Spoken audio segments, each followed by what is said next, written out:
1,50,000 కోట్ల రూపాయల గ్యాప్ ఉండబోతా ఉన్నది. మరి ఇక దీన్ని పట్టుకొని మీరు రియలిస్టిక్ బడ్జెట్, ప్లాన్డ్ బడ్జెట్ అంటే దీనికి మీరు ఏం సమాధానం చెప్తారు? వాస్తవిక బడ్జెట్ అని భ్రమలు కల్పించడం తప్ప వాస్తవంగా మీరు చేస్తున్నది ఏమిటి? It is proved that budget figures have become fiction while expenditure has become a glaring truth. Budget కేటాయింపులు చేస్తున్న ఖర్చుల్లో భారీ కోత వల్లనే సంక్షేమ పథకాల అమలు ఇవాళ ప్రశ్నార్థకంగా మారింది. అందుకే రైతు భరోసాలో కోతలు, పంటల బోనస్లో కోతలు, రుణమాఫీలో కోతలు, ఇందిరమ్మ ఆత్మీయ భరోసాలో కోతలు, రాజీవ్ యువ వికాసంలో కోతలు, కళ్యాణ లక్ష్మిలో కోతలు మాత్రమే కాదు అధ్యక్ష, అనేక పథకాలు కూడా బంద్ అవుతా ఉన్నాయి. న్యూట్రిషన్ కిట్ బంధు, దళిత బంధు, బీసీ బంధు, గొర్రెల పంపిణీ బంధు, చేప పిల్లల పంపిణీ బంధు, బతుకమ్మ చీరలు బంధు, ఇట్లా అనేక రకాల పథకాలు కూడా బంద్ పెడతా ఉన్నారు అధ్యక్ష. ఇటు కోతలు బంధులు తప్ప ఏమైతుంది అధ్యక్ష అని నేను అడుగుతా ఉన్నా అధ్యక్ష. ఇకపోతే భట్టి గారు తన బడ్జెట్ ప్రసంగంలో జిఎస్డిపి గ్రోత్ గురించి చాలా గొప్పగా చెప్పారు అధ్యక్ష. ఏమన్నారంటే తన బడ్జెట్ ప్రసంగంలో ఇక్కడ కూడా అంకెలతో మభ్యపెట్టే ప్రయత్నం చేసినారు. గ్రోత్ సాధించినట్టు గొప్పలు చెప్పుకునేటువంటి ప్రయత్నం చేసినారు. కానీ వాస్తవానికి జిఎస్డిపి తలసరి ఆదాయం విషయంలో రాష్ట్రం వృద్ధి సాధించలేదు. రాష్ట్ర యొక్క వృద్ధి మీ పాలనలో పడిపోయింది. నేను నోటి మాటలతో చెప్పట్లేదు. With data, with figures, with books I have come here. అధ్యక్ష, తలసరి ఆదాయం అధ్యక్ష 9 ఏళ్ల బీఆర్ఎస్ పాలనలో తలసరి ఆదాయం యొక్క వృద్ధి రేటు 14%. 2024-25 కాంగ్రెస్ పాలనలో తలసరి ఆదాయం వృద్ధి రేటు 10.6%. 2025-26 కాంగ్రెస్ రెండవ సంవత్సరం పాలనలో తలసరి ఆదాయం వృద్ధి రేటు 10.2%. మరి కాంగ్రెస్ పాలనలో తలసరి ఆదాయ వృద్ధి రేటు పడిపోయిందా, పెరిగిందా? నాటి బీఆర్ఎస్ పాలనలో 14% ఉంటే మొదటి సంవత్సరం 10.6, కాంగ్రెస్ పాలనలోని రెండవ సంవత్సరం 10.2% పడిపోయింది అధ్యక్ష. ఒకవైపేమో year on year growth rate పడిపోతూ ఉంటే మా ముఖ్యమంత్రి గారైతే రైజింగ్ అంటాడు. ఇది చూడండి అధ్యక్ష, బడ్జెట్ బుక్ మీద కొట్టిన తెలంగాణ రైజింగ్, పుస్తకాల మీద రైజింగ్ అధ్యక్ష. ప్రజల జీవితాల్లో, బతుకు తెరువుల్లో తలసరి ఆదాయంలో రైజింగ్ లేదు అధ్యక్ష. అధ్యక్ష, is it rising or falling? Bhatti గారే చెప్పాలి అధ్యక్ష. ఎందుకంటే అధ్యక్ష, in reality it is falling. BRS పాలనతో కంపేర్ చేసినప్పుడు in reality it is falling.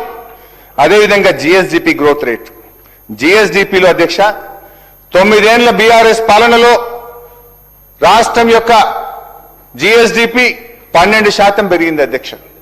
మరి 24-25లో చూస్తే 10.6%. కాంగ్రెస్ పాలన రెండవ సంవత్సరంలో 26-27లో చూస్తే 10.7% అధ్యక్ష.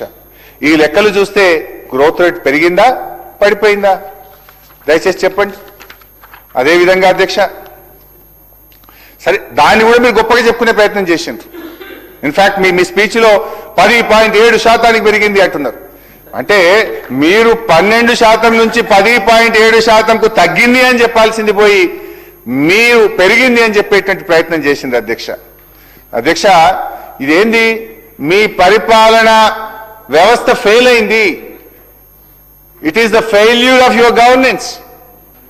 అదేవిధంగా రెవెన్యూ రిసిప్ట్స్ అధ్యక్ష, రెవెన్యూ రిసిప్ట్స్ బీఆర్ఎస్ ప్రభుత్వం అధికారంలోకి వచ్చిన 2014-15లో 51,041 కోట్ల రూపాయలు ఉండే అధ్యక్ష. 23-24 మేము దిగిపోయే నాటికి 1,69,293కు పెంచినాం అధ్యక్ష. అంటే 10 ఏళ్ల యావరేజ్ గ్రోత్ రేటు 23%. అంటే రాష్ట్రం యొక్క ఆదాయం 23% ఇయర్ ఆన్ ఇయర్ మా 9 ఏళ్లలో గ్రోత్ రేట్ అధ్యక్ష, యావరేజ్ గ్రోత్ రేట్. మరి కాంగ్రెస్ పాలనకు వద్దాం అధ్యక్ష. 2023-24లో రాష్ట్రం యొక్క రెవెన్యూ రిసిప్ట్ 1,69,293 కోట్లు. మరి 24-25లో కాంగ్రెస్ ప్రభుత్వం అధికారంలోకి వచ్చిన తర్వాత మొదటి సంవత్సరం రెవెన్యూ రిసిప్ట్ 1,67,804 కోట్ల రూపాయలు. పెరిగిందా, తగ్గిందా? 1,69,293 ఉంటే 1,67,804 తగ్గిపోయింది. 1,489 కోట్లు తగ్గింది అధ్యక్ష. This is -1%. బీఆర్ఎస్ హయాంలోనేమో 23% ప్లస్ 23% యావరేజ్ మేము పెరిగినాం. కానీ మీ పాలనలో -1% రాష్ట్రం యొక్క ఆదాయం దెబ్బతిన్నది. పాజిటివ్ గ్రోత్ ను నెగటివ్ గ్రోత్ గా మార్చారు. దీన్ని పురోగమనం అంటారా తిరోగమనం అంటారా గౌరవనీయులు భట్టి గారు తన సమాధానంలో చెప్పాలి అధ్యక్ష. అట్లనే రెవెన్యూ సర్ప్లస్ 2014-15లో ఆనాడు మేము అధికారంలో ఉన్నప్పుడు 368 కోట్లు రెవెన్యూ సర్ప్లస్ ఉండే. మేము దిగిపోయే నాటికి 2023-24 నాటికి 779 కోట్ల రెవెన్యూ సర్ప్లస్ తో మీకు ఈ రాష్ట్రాన్ని అప్పగించాం అధ్యక్ష. ఇవాళ బడ్జెట్ లో పెట్టినారు అధ్యక్ష, బుక్ లో పెట్టారు, యాక్చువల్స్ పెట్టారు. మొన్న బిఈలో లాస్ట్ ఇయర్ పెట్టలే కానీ ఇప్పుడు 2024-25 యాక్చువల్స్ ఈ బుక్ లో భట్టి గారు నిన్న ఇచ్చారు అధ్యక్ష. ఏమిచ్చారు అధ్యక్ష? డెఫిసిట్. మన రాష్ట్రం 9,420 కోట్లు 2024-25లో డెఫిసిట్ ఉన్నట్టుగా భట్టి గారు తన దాంట్లో చెప్పారు అధ్యక్ష. అంటే ఇది నెగటివే అధ్యక్ష. ఇప్పుడు చెప్పండి, రాష్ట్రాన్ని ఎవరు దివాలు తీశారు? మేము రాష్ట్రాన్ని రెవెన్యూ సర్ప్లస్ గా మీకు అప్పచెప్తే 2 ఏళ్లలో మీరు రెవెన్యూ డెఫిసిట్ గా మార్చారా లేదా ఇవాళ ప్రజలకు సమాధానం చెప్పాల్సిన అవసరం ఉంది అధ్యక్ష. అదేవిధంగా ఎస్ఓటీఆర్ అధ్యక్ష, స్టేట్ ఓన్ ట్యాక్స్ రెవెన్యూ ఎస్ఓటీఆర్ 2014-15 మా ప్రభుత్వం వచ్చిన మొదటి సంవత్సరం రాష్ట్రం యొక్క స్వంత వనరుల ఆదాయం 29,288 కోట్లు. మేము దిగిపోయే నాటికి 23-24 సంవత్సరంలో 1,11,798 రూపాయలు అధ్యక్ష. అంటే 281% గ్రోత్, 281% వృద్ధిని సాధించి మీకు అప్పచెప్పినాం. మరి మీరేం చేశారు? సరే, మా టైంలో కూడా ఒక్కసారి తగ్గింది. ఒక్క కరోనా సమయంలో 2019-20లో 67,597 కోట్లుంటే 2021లో 66,650కి తగ్గింది. అంటే కరోనా సంవత్సరంలో -1.4 పోయినాం మేము. 1920 కంటే 2021లో -1.4 ఒక్క సంవత్సరం మాత్రం రాష్ట్ర సొంత వనరుల ఆదాయం తగ్గింది. మరి కాంగ్రెస్ వచ్చింది అధ్యక్ష. మరి 23-24లో 1,11,798 ఉంటే అధ్యక్ష 24-25 సంవత్సరానికి 1,09,233కు తగ్గింది అధ్యక్ష. అంటే 2,565 కోట్ల రూపాయల రాష్ట్ర ప్రభుత్వ ఆదాయం తగ్గింది. ఇది -2.3%. అంటే కరోనాలో బీఆర్ఎస్ ప్రభుత్వ హయాంలో -1.4 ఉంటే ఇప్పుడు కరోనా లేదు, ఏమీ లేదు. కానీ మీ పాలనలో రాష్ట్ర ప్రభుత్వ ఆదాయం -2.4 తగ్గింది. కరోనా కాలం కాంగ్రెస్ కాలంలో -2.3 తగ్గింది అధ్యక్ష. కరోనా కాలంలో 947 కోట్లు తగ్గితే కాంగ్రెస్ కాలంలో 2,565 కోట్లు తగ్గింది అధ్యక్ష. అంటే కరోనా కంటే కాంగ్రెసే ప్రమాదమైందని అర్థమవుతుంది కదా అధ్యక్ష. కరోనా తగ్గిన దానికంటే కాంగ్రెస్ పాలనలో ఇంకా ఎక్కువ తగ్గింది అధ్యక్ష. ఎందుకు తగ్గింది? ఒకసారి అనలైజ్ చేసుకున్నారా? ఒకసారి రివ్యూ చేసుకున్నారా? ఆత్మవిమర్శ చేసుకున్నారా? ఎందుకు తగ్గింది అధ్యక్ష? HYDRAA, RR tax, TDR, Gachibowli to Shamshabad metro రైలు రద్దు, పెద్ద ఎత్తున భూములను నిషేధిత జాబితాలో చేర్చడం, ఇట్లా 1 కాదు 2 కాదు, తలా తోకలేని నిర్ణయాలు, విధ్వంసకరమైన ఆలోచనలతో రాష్ట్ర ప్రభుత్వ ఆదాయం గణనీయంగా తగ్గుతా ఉంది. ఎందుకు తగ్గిందో, ఏ తప్పుడు విధానాల వల్ల తగ్గిందో 1-2 చెప్పే ప్రయత్నం చేస్తే టైం లేదు కానీ 1-2 శాఖలు చెప్పే ప్రయత్నం చేస్తే అధ్యక్ష. స్టాంప్స్ అండ్ రిజిస్ట్రేషన్ 2014-15లో రాష్ట్రం ఏర్పడ్డ మొదటి సంవత్సరం స్టాంప్స్ అండ్ రిజిస్ట్రేషన్ ఆదాయం 2,177 కోట్లు. మేము దిగిపోయే నాటికి అధ్యక్ష 14,296 కోట్లు, 14,296 crores. అంటే బీఆర్ఎస్ ప్రభుత్వంలో 2,177 కోట్ల నుంచి 14,296 కోట్లకు స్టాంప్స్ అండ్ రిజిస్ట్రేషన్ ఆదాయం పెరిగింది. మొదటి సంవత్సరం అయితే 42% గ్రోత్.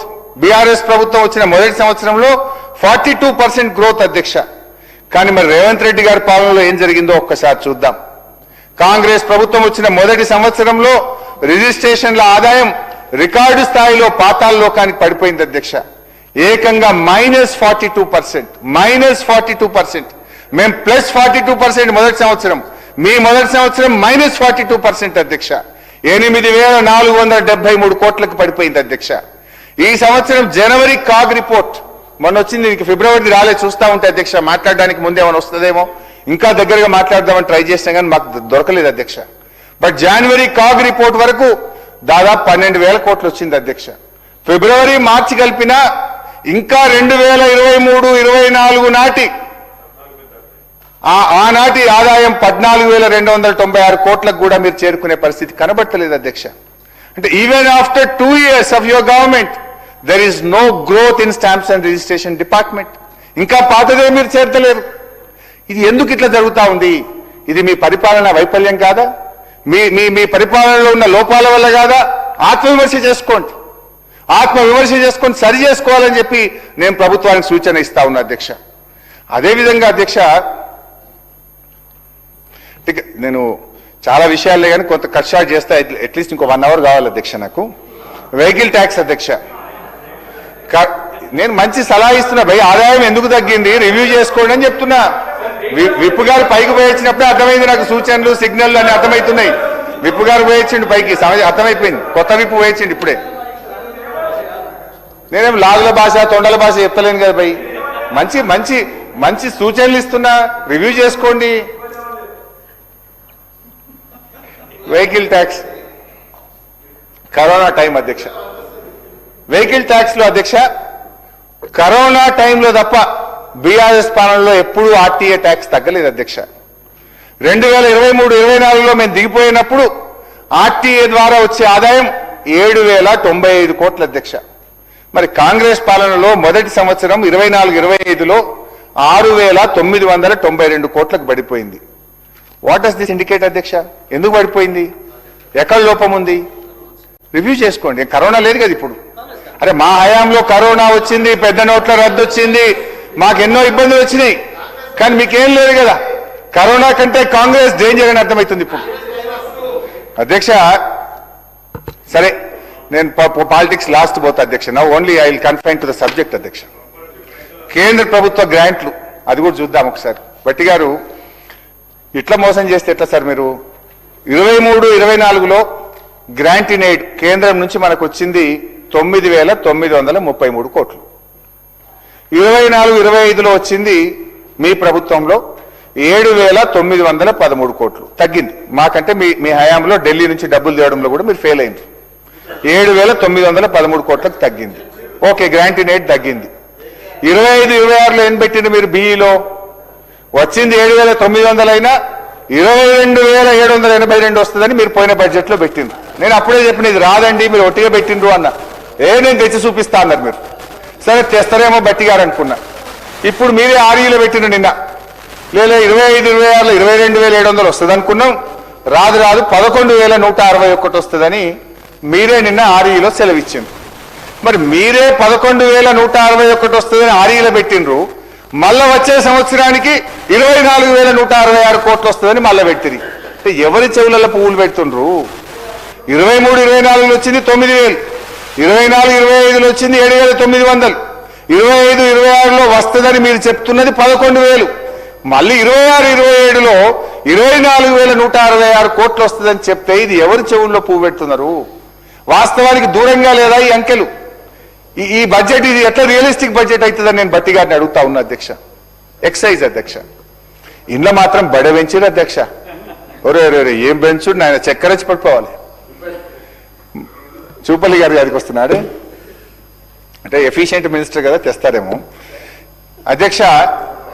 ఈ బుక్ లో అధ్యక్ష ఇప్పుడు బట్టి గారు 26-27 బుక్ లో ఏం చెప్పారంటే అధ్యక్ష, 2024-25లో ఎక్సైజ్ ఇన్కమ్ 34,603 కోట్లు వచ్చిందని చెప్పిండ్రు. 34,603 కోట్లు వచ్చిందని చెప్పిండ్రు. ఓకే, అయితే ఈ సంవత్సరం ఎంత పెట్టింది తెలుసా అధ్యక్ష? బట్టి గారు 46,941 కోట్లు పెట్టేసిండు.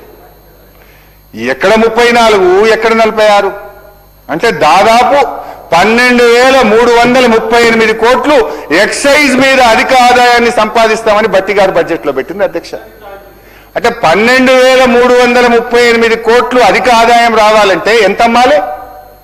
రెగ్యులర్ గా అమ్మే ఎక్సైజ్ కంటే ఇంకో 25,000 కోట్ల మందు ఎక్కువ అమ్మితే నీకు 12,000 కోట్ల ఆదాయం వస్తుంది. అంటే 25,000 కోట్ల రూపాయల మందు ఇంకెక్కువ అమ్మాలంటే గల్లీ గల్లీకి బెల్ట్ షాపు, గ్రామ గ్రామానికి బార్ షాపులు పెడతారా అధ్యక్ష? అంటే ఈ రాష్ట్రాన్ని తాగుబోతున్న తెలంగాణ చేస్తారా? ఏం చేయదలుచుకున్నారు ఈ రాష్ట్రాన్ని మీరు? ఎట్లొస్తుంది అంటే మీరు పెట్టుకున్న గ్రోత్ 35% ఎక్సైజ్ లో అధిక ఆదాయం వస్తుందని మీరు ఈ సంవత్సరం పెట్టుకున్నారు అధ్యక్ష. ఎట్లా సాధ్యమవుతుందని నేను అడుగుతా ఉన్నా అధ్యక్ష. అధ్యక్ష అధ్యక్ష గౌరవ సభ్యులు హరీష్ రావు గారు మాట్లాడినప్పుడు చూస్తే ఎవరు గార్డు చేస్తారో వాస్తవాలు ఏంది, ఏ విధంగా వక్రీకరించి చెప్పడానికి మంచి ఉదాహరణ. బీఆర్ఎస్ ప్రభుత్వము అధికారులకు వచ్చినప్పుడు అంటే 2014 2 జూన్ నాడు ఎక్సైజ్ రాష్ట్ర ఎక్సైజ్ ఆదాయం 9,900 కోట్ల అధ్యక్ష. So around 10,000 crores. 2023 వాళ్ళు దిగిపోయే నాటికి ఎక్సైజ్ ఆదాయం 35,000 కోట్ల రూపాయలు, సబ్జెక్ట్ టు కరెక్షన్ 1,000 కోట్ల టోటల్. అంటే 10,000 కోట్లు ఉన్నటువంటి ఎక్సైజ్ ఆదాయాన్ని గత ప్రభుత్వం 35,000 కోట్లు తీసుకుపోయిందంటే అంటే అధ్యక్ష అంటే 25,000 కోట్ల రూపాయలని ఆదాయాన్ని ఎక్సైజ్ని పెంచాడు. ఎట్లా పెరిగింది అంటే రాష్ట్రాన్ని తాగుబోతు రాష్ట్రంగా చేసింది బీఆర్ఎస్ పార్టీ, బెల్ట్ షాపులు ఇంకోటి పెట్టేసి వాళ్ళ కాంగ్రెస్ ప్రభుత్వమా, ఇందిరమ్మ ప్రభుత్వమా అధ్యక్ష? ఈ ప్రభుత్వం అంటే రేవంత్ రెడ్డి గారి నాయకత్వంలో ఈ గత 2 సంవత్సరాలు వచ్చిన తర్వాత 35,000 కోట్ల ఆదాయంపై సుమారుగా 39,000 కోట్లకు వచ్చింది. అందులో కూడా ఈ మధ్యలో టెండర్స్ అయితే పిలవడం జరిగిందో కొత్త షాప్స్లో 2,000 కోట్ల ఆదాయం వచ్చింది. అంటే డిఫరెన్స్ అనేది 2 సంవత్సరాల కాలం కేవలం 2,000 కోట్ల రూపాయలు మాత్రమే డిఫరెన్స్ ఉంది. అంటే ఎవరు రాష్ట్రాన్ని తాగుబోతు రాష్ట్రంగా మార్చిండు?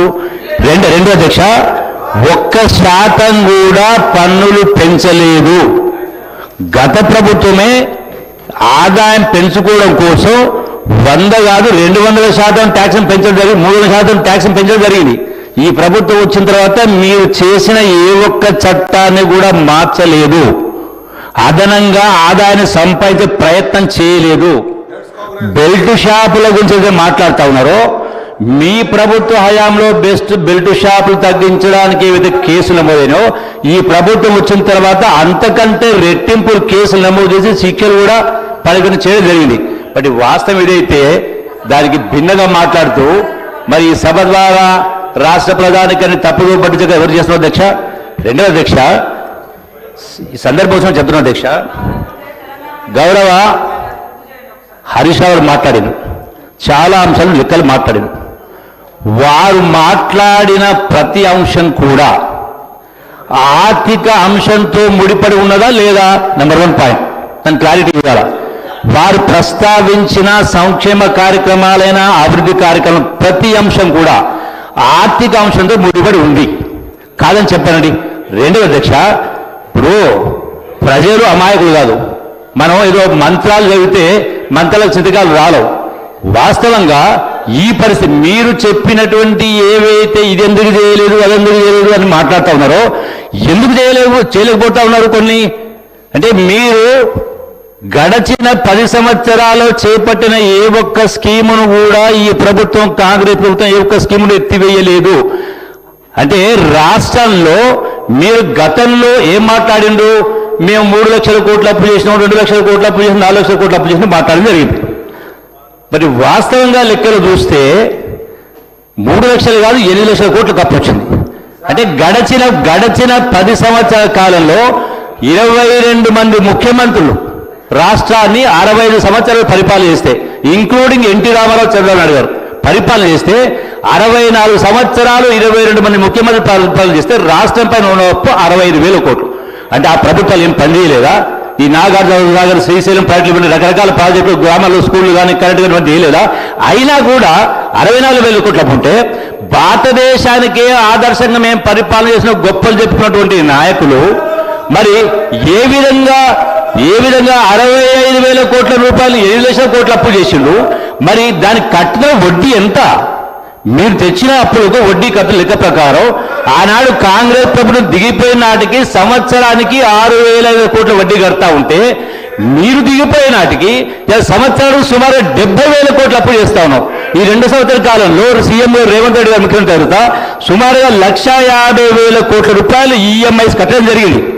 అంటే మరి ఇంత అప్పు చేసిన తర్వాత కూడా, ఇంత ఆర్థిక ఇబ్బందులున్నా కూడా మీరు తెచ్చినటువంటి ఏ స్కీమ్ని ఎత్తివేయకుండా ఇవాళ 20,000 కోట్ల రుణమాఫీ కావచ్చు, 20,000 కోట్ల ఇంద్రమిల్లు కావచ్చు, రకరకాల కార్యక్రమం చేసిన తర్వాత కూడా మీరు ఈ విధంగా మాట్లాడుతూ ఉంటే ఇది జరగకపోవడానికి కొన్ని సరే. ఇంకా ఈ ప్రభుత్వం వచ్చి కేవలం 2 సంవత్సరాలు మాత్రమే అయ్యింది. 2 సంవత్సరాలు 3 మాసాలు అయింది. ఇంకా 3 సంవత్సరాలు మళ్ళీ వచ్చే 5 సంవత్సరాలు. అంటే మరి చెప్పినవి మీరు అన్నారు, చాలా సందర్భాలు మాట్లాడారు, ఇది గ్యారంటీ కార్డ్ అని. మా గ్యారంటీ కార్డు 2 సంవత్సరాలదే, మీ గ్యారంటీ 10 సంవత్సరాల కాలంది. 10 సంవత్సరాలైనా కూడా 10 సంవత్సరాలకు చెప్పింది ఇన్ని లక్షల కోట్లు అప్పు చేసినా కూడా రాష్ట్ర ధనిక రాష్ట్రాన్ని అప్పచెప్పిన తర్వాత 8 లక్షల కోట్లు అప్పు చేసిన తర్వాత కూడా మీరు 10 సంవత్సరాలు చాలా మీరు అమలు చేయాలని చాలా ఉన్నాయి. ఇప్పుడు వాస్తవాలు ఉన్నప్పుడు మీరు ఎక్సైజ్ సంబంధించి అంటే రాష్ట్ర ప్రభుత్వాన్ని మసిగా బట్టగాల్సి మీరు వేస్తూ తూర్చుకున్నట్టుగా మరి వాస్తవం ఒకటి ఉంటే ఇంకోటి చెప్తా ఉంటే ఇది మీకు సరిపోదు, మీ యొక్క స్థాయికి సరిపోదు చెప్పి ఒకసారి సవరించుకోవాలని చెప్తాను అధ్యక్ష. హరీశ్రావు సార్, ఇప్పుడు కొంచెం ఇంటరప్షన్స్ లేకుండా ఇది ఫైనాన్స్ మినిస్టర్ గారు ఆన్సర్ చేయాలి సార్. ఇంతమంది మంత్రులు వేస్తే కష్టమైంది అధ్యక్ష. గౌరవనీయులు జూపల్లి గారు అది పద్దుల మీద వచ్చినప్పుడు వారిని మాట్లాడమనండి, మేము కూడా చెప్తాం. అధ్యక్ష, గౌరవనీయులు జూపల్లి గారు, నేనేమి నా సొంతగా చెప్పలే. ఇది 2026-27 తెలంగాణ బడ్జెట్ ఇన్ బ్రీఫ్ గౌరవనీయులు ఆర్థిక మంత్రి వారి ఫోటోతో సహా, వారి సంతకంతో సహా వారు పెట్టిన బుక్ లో నుంచే చెప్తున్నా. ఇందులో ఏం చెప్పిందంటే అధ్యక్ష, 2024-25 యాక్చువల్ ఇన్కమ్ 34,633 కోట్లు. ఈ ఇయర్ ఎక్సైజ్ మీద 46,941 కోట్ల ఆదాయం తెచ్చుకుంటామని అంచనా పెట్టారు. దానికి దీనికి తేడా 12,338 కోట్లు. ఈ 12 కోట్లు ఎట్లా ఆదాయం వస్తుందో బట్టి గారు సమాధానం ఇవ్వండి. గల్లీకో దుకాణం పెడతారా, మండలంకో బార్ షాప్ పెడతారా, పట్టణానికి ఒక బ్రీవరీ పెడతారా, ఏం చేస్తారు, ఏం మంత్రం వేస్తారు, ఏం మాయ చేస్తారో మీ సమాధానంలో చెప్పండి. నంబర్ 1. నంబర్ 2 అధ్యక్ష, పెద్దలు జూపల్లి గారు నేను అందులో పోతే టైం వేస్ట్ అయిద్దని చెప్తలేను కానీ వారు ఏమన్నారు, 10 ఏళ్లలో 25,000 కోట్లు పెరిగింది అన్నారు. అంటే సంవత్సరానికి 2,500 కోట్లు పెరిగింది అని వారు నన్ను ప్రశ్నించారు. ఇప్పుడు అధ్యక్ష ఒకటి, ఇప్పుడు మీరు ప్రభుత్వంలో ఉన్నారు, మేము ప్రతిపక్షంలో ఉన్నాం. మా పాలన అయిపోయింది, మీరు ప్రశ్నించుడు అయిపోయింది, బిల్లు పాస్ అయిపోయింది, ప్రజలు తీర్పిచ్చింది. ఇప్పుడు మమ్మల్ని అడగడం కాదు, ప్రజలు మిమ్మల్ని అడుగుతున్నారు. ప్రజల గొంతుకగా మేము మిమ్మల్ని అడగడం మా బాధ్యత. ఊకే మీరు ఇంకా పాత ముచ్చట్టు మాట్లాడడం కాదు, మీరు సమాధానం చెప్పండి. But one thing is clear, 10 ఏళ్లలో యావరేజ్ బీఆర్ఎస్ హయాంలో 2,500 పెరిగిందని మీరే చెప్పారు. నేనేమంటున్నా, ఇప్పుడు మీరు ఒక్క సంవత్సరమే 12,338 కోట్లు ఎట్లా పెరుగుతుంది? 2,500 ఎక్కడా, 12,300 ఎక్కడా అని అడుగుతున్నా. ఇది ఎట్లా చేస్తారో ఆ మంత్రం ఏందో చెప్పండి, మ్యాజిక్ ఏందో చెప్పండి అంటున్నా. అది బట్టి గారు తమ సమాధానంలో చెప్పాలి. ఇక పోతే అధ్యక్ష అవుతుంది. I'm not yielding sir, please sir, ఇది కరెక్ట్ కాదు సార్. కరెక్ట్ కాదు సార్.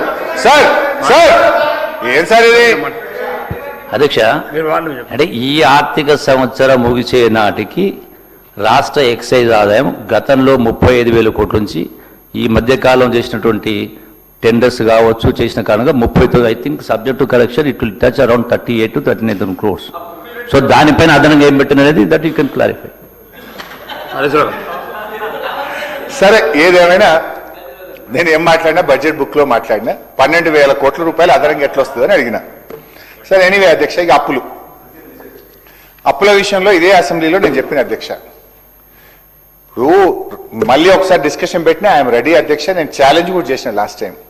బీఆర్ఎస్ ప్రభుత్వ 10 ఏళ్ల కాలంలో రాష్ట్ర ప్రభుత్వం కట్టే అప్పు మేము చేసింది కేవలం 4,17,000 కోట్లు మాత్రమే, including FRBM loan, Kaleshwaram loan, mission Bhagiratha loan, కార్పొరేషన్లు అప్పు తీసుకొని రాష్ట్ర ప్రభుత్వం కట్టేటి కూడా కలుపుకొని 4,17,000 మాత్రమే.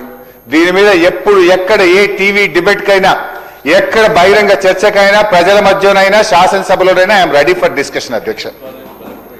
ఇకపోతే అధ్యక్ష ఈ పాలన వీళ్ళ 2 ఏళ్ల పాలన, ఈ 2 ఏళ్ల పాలనలో అధ్యక్ష 2025-26లో బడ్జెట్లో ఏం పెట్టారంటే 67,339 కోట్లు అప్పు తీసుకున్నామని పెట్టారు. అది యాజ్ ఆన్ February 28 పెట్టినారు. బట్ యాజ్ ఆన్ టుడే ఈ రోజుకు 88,840 కోట్లు ఈ ఆర్థిక సంవత్సరంలో ఈ కాంగ్రెస్ ప్రభుత్వం అప్పు చేసింది అధ్యక్ష.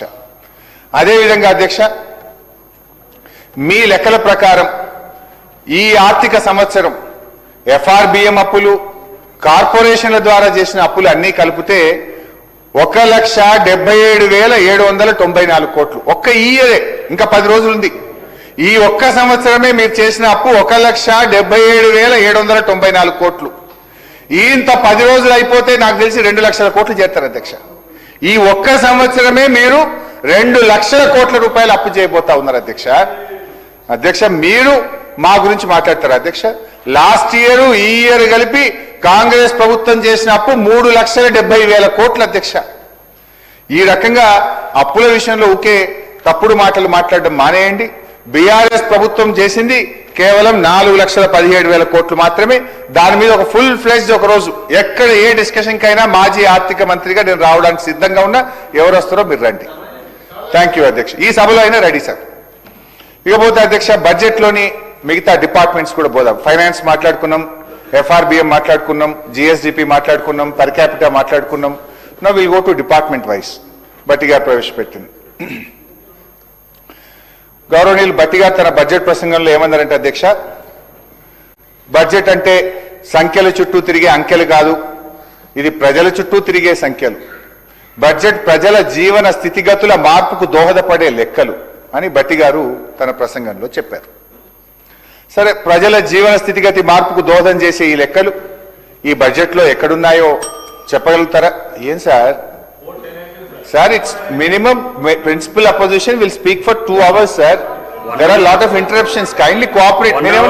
ఇంకోటి సార్, ఈ రాష్ట్రానికి ఇంతకంటే ముఖ్యమైనది అసెంబ్లీకి ఏముంటుంది స్పీకర్ సార్? సార్ ఏదో కుట్ర జరుగుతుంది సార్ నా మీద. లేదు హరీశ్రావు గారు, 1:15 నిమిషాలు మాట్లాడిన మీరు కంక్లూడ్ చేయండి. సరిగా మాట్లాడేదంటే కూర్చోమంటే కూర్చుంటా, మరి బొమ్మట పోతాం సార్. మీరు ఇవ్వవలసిన టైం కంటే మంచిగానే ఇచ్చినాం, మాట్లాడండి. నేను హరీష్ రావు గారిని కోరుతా ఉన్నాను అధ్యక్ష. సార్ గంట మీద 15 నిమిషాలు ఇప్పటికే అయిపోయింది సార్. 1 hour 15 minutes అయిపోయింది సార్. ఇప్పటికే చాలా సమయం అయిపోయింది సార్. సార్ చెప్పాలనుకుంటే 1 hour లోపల పూర్తి స్థాయిలో చెప్పవచ్చు సార్. ఇంకా 2 గంటలు కావాలంటున్నారు. మాకు అభ్యంతరం ఏమి సార్? రేపు మాట్లాడమనండి, ఎల్లుండి మాట్లాడమనండి. డిమాండ్స్ మీద మాట్లాడొచ్చు, అప్రాప్రియేషన్ మీద మాట్లాడొచ్చు, చాలా సందర్భాల్లో మాట్లాడొచ్చు సార్. ఇప్పుడే అన్ని మాట్లాడాలనుకుంటే ఎట్లా సార్? వారికి కూడా సమయం ఇవ్వండి సార్. ఇవ్వద్దంటలేము మేము, తప్పకుండా వారికి సమయం ఇవ్వాలా. కానీ ఈరోజు బడ్జెట్కు సంబంధించిన జనరల్ డిస్కషన్ జరుగుతూ ఉన్నప్పుడు బ్రాడ్గా చెప్పి మళ్ళా డిమాండ్స్ వస్తున్నప్పుడు స్పెసిఫిక్గా చెప్పే అంశం తీసుకోవాలి సార్. వారికి తెలియదు కాదు, చాలా సీనియర్ శాసనసభ్యులు. డిపార్ట్మెంట్ వైజ్ చెప్పాలంటే 2 గంటలు కూడా చెప్పొచ్చు, వారు 3 గంటలు కూడా చెప్పొచ్చు. ఈరోజు మీరు దాన్ని దృష్టిలో పెట్టుకొని నేను దయచేసి గౌరవ సభ్యులను కూడా కోరుతా ఉన్నాను అధ్యక్ష, ఇవన్నిటిని కూడా దృష్టిలో పెట్టుకొని గౌరవ సభ్యులు ఇతర సభ్యులు కూడా మాట్లాడేది ఉంది. రేపటి వరకు మనం పూర్తి స్థాయిలో కంప్లీట్ చేసుకునేది ఉంది కనుక దీన్ని దృష్టిలో పెట్టుకొని కంప్లీట్ చేయాలని కోరుతా ఉన్నాను అధ్యక్ష. కంప్లీట్ చేయండి.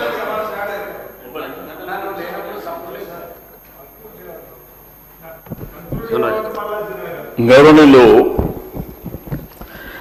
లెజిస్లేటివ్ అఫైర్ మినిస్టర్ గారు,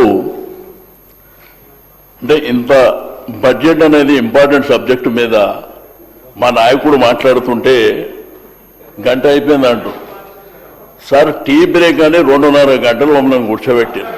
please please please please please చెప్పండి సార్. 2.5 గంటలు టీ బ్రేక్ అని 2.5 గంటలు కూర్చోబెడితే మేము కూర్చున్నాం సార్. గవర్నర్ అడ్రస్ మీద ధన్యవాదాలు చెప్పేటప్పుడు ముఖ్యమంత్రి గారు ఢిల్లీకి వస్తారంటే 5-6 గంటలు మేము కూర్చున్నాం. ఆయన వచ్చిండు, పండబెట్టి తొక్కిండు. సార్ ఇది సభను పక్కదారి పట్టించే ఆలోచన చేస్తా ఉన్నారు. చాలా సీనియర్ సార్ వారు. నేను ఫస్ట్ టైం అయినప్పుడు వారు మంత్రిగా ఉండే సార్ అధ్యక్ష. వారికి మొత్తం ఆంధ్రప్రదేశ్ చూసిండ్రు, ఇప్పుడు తెలంగాణ కూడా చూస్తూ ఉన్నారు.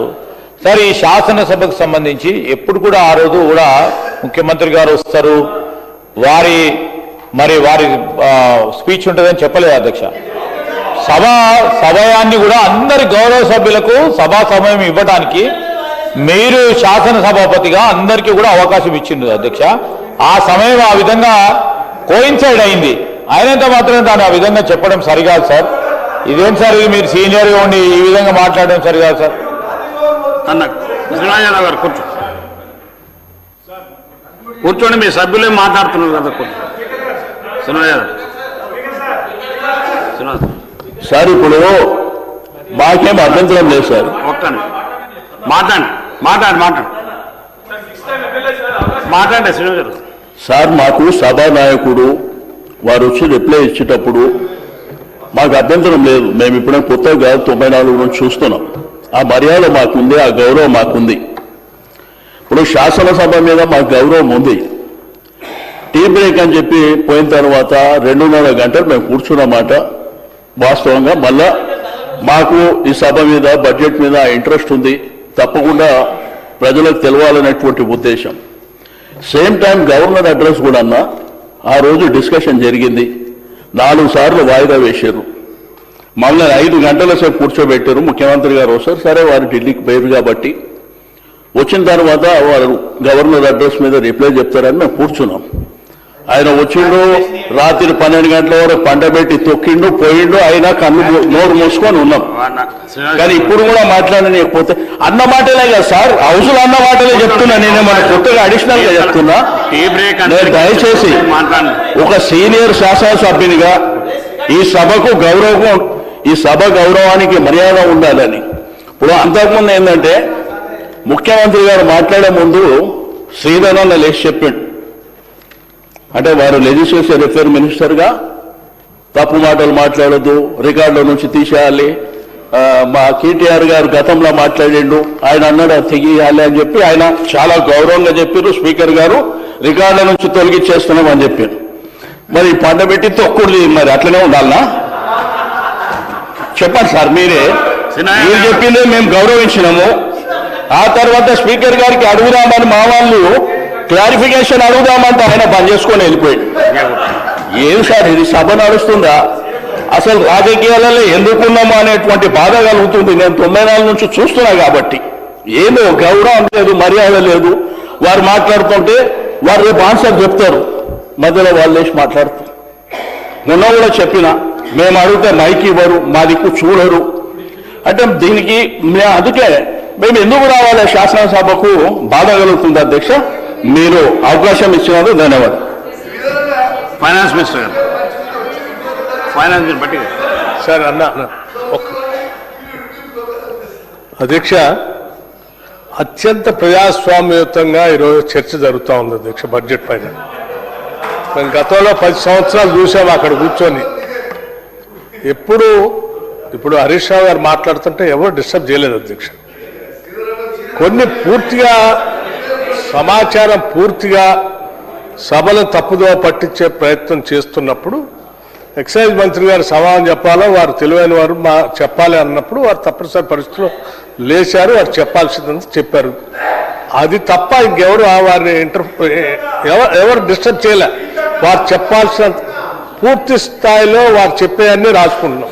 సమాధానం చెప్పేటప్పుడు తప్పనిసరిగా చెప్తామని చెప్పాం. కాకపోతే ఏంటంటే ప్రతి సందర్భంలో లేచి ఇంటర్ఫియర్ చేస్తున్నారంటే కొన్ని సందర్భాల్లో తప్పదు అధ్యక్ష. ఉదాహరణకి హరీష్ రావు గారు మాట్లాడుతూ మీ స్టాంప్స్ అండ్ రిజిస్ట్రేషన్ డ్యూటీస్ పూర్తిగా మీ ఆదాయం తగ్గింది అని వారు చెప్పారు. మరి అది రికార్డ్స్లోకి వెళ్తా ఉంది కదా అధ్యక్ష. అది పూర్తిగా ఆ 1 సైడ్గా రాంగ్ ఇన్ఫర్మేషన్ సభకి బయట ప్రజలకు ఇస్తే అది కరెక్ట్ కాదు కదా. నేను అనుకున్నా లేదు చెప్దామని, కానీ మీరు పదే ఇంటర్ఫీర్ అవుతున్నారు అంటున్నారని నేను ఆగాను. కానీ ఇప్పుడు వారు చెప్పిన దాన్ని బట్టి చూస్తే నేను తప్పనిసరిగా ఎవరైనా గౌరవ మంత్రులు రెక్టిఫై చేయకపోతే రాంగ్ కాదు రికార్డ్స్లోకి వెళ్ళిపోతుంది. ఉదాహరణకు అధ్యక్ష, రిజిస్ట్రేషన్ డిపార్ట్మెంట్ రెవెన్యూలో 2024-25 ఆర్థిక సంవత్సరంలో 14,250 కోట్లు వస్తే వారు వేరే రకంగా తగ్గిపోయింది అది అని చెప్తున్నారు. అధ్యక్ష, ఒక విషయం, గత ప్రభుత్వంలో 2020 నుండి స్టాంప్ డ్యూటీ నుంచి మున్సిపాలిటీస్కి కార్పొరేషన్కి చెల్లించాల్సినటువంటి ట్రాన్స్ఫర్ చేయాల్సిన డ్యూటీని పూర్తిగా మీరు చెల్లించకుండా మొత్తం స్టాంప్ డ్యూటీలో చూపించారు. కానీ మేము ఆ తప్పు చేయలేదు అధ్యక్ష. మున్సిపాలిటీస్కి పోవాల్సిన డబ్బులు వాళ్ళకి ఇస్తూ మీరు చేసిన తప్పుడు మేము చేయకుండా దాన్ని రెక్టిఫై చేసి ప్రస్తుత ప్రభుత్వం 5,740 కోట్లు మున్సిపాలిటీకి కార్పొరేషన్కి అడ్జస్ట్ చేశాం అధ్యక్ష. అలా చేసిన తర్వాత అందుకే మొత్తం నెట్ రెవెన్యూ ఇప్పుడు మీకు ఈ స్టాంప్స్ అండ్ రిజిస్ట్రేషన్లో మేము అటు అడ్జస్ట్ చేశాం కాబట్టి ఇక్కడ తక్కువ కనపడుతుంది. కానీ వాస్తవానికి మొత్తం రెవెన్యూ 14,250 కోట్లు.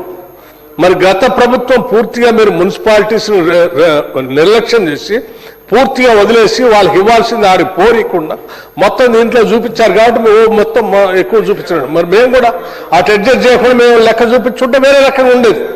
కానీ అట్లా చేయదలుచుకోలేదు కదా అధ్యక్ష.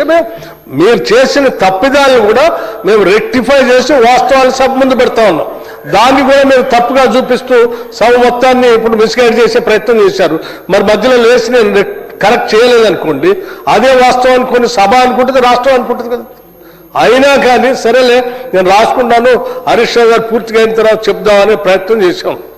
ఈ లోపల మన సోదరులు మన శ్రీనివాస్ యాదవ్ గారు లేచి 2.5 గంటలు మమ్మల్ని కూర్చోబెట్టారు. మేము సభ ఎంతో వాయిదా వేసి కూర్చున్నాం అని అంటే కూడా నేను సరే వాయిదా వేసిన మాట వాస్తవే, కానీ మేము ఏదో ఒట్టికి పోయి కూర్చోడానికి వాయిదా వేయలేదు అధ్యక్ష. మేము వేసిన వాయిదా ఒక కారణం చేత అయితే వాళ్ళు ఇంకో కారణం చేత పోయి ఇంకో వేరే పని మీద కూర్చొని ఆలస్యం చేశారు. కానీ మేము వాయిదా వేసింది అధ్యక్ష తప్పనిసరిగా మీ ద్వారా సభ దృష్టికి రాష్ట్రానికి కూడా దృష్టికి తీసుకొని రావాలి. ఎందుకంటే వారు రికార్డులో చెప్పారు కాబట్టి మేము వాయిదా వేసింది అధ్యక్ష. ఈ రాష్ట్రంలో ఉద్యోగస్తుల కోసం మేము ఏదైతే ప్రమాద బీమా తీసుకొచ్చామో గతంలో ఎనర్జీ డిపార్ట్మెంట్లో ఇప్పుడు నిన్న బడ్జెట్లో పెట్టిన దానికంటే ముందు పైలట్ ప్రాజెక్ట్గా ఎనర్జీ డిపార్ట్మెంట్లో ఆ స్కీమ్ ఇంట్రడ్యూస్ చేశాం.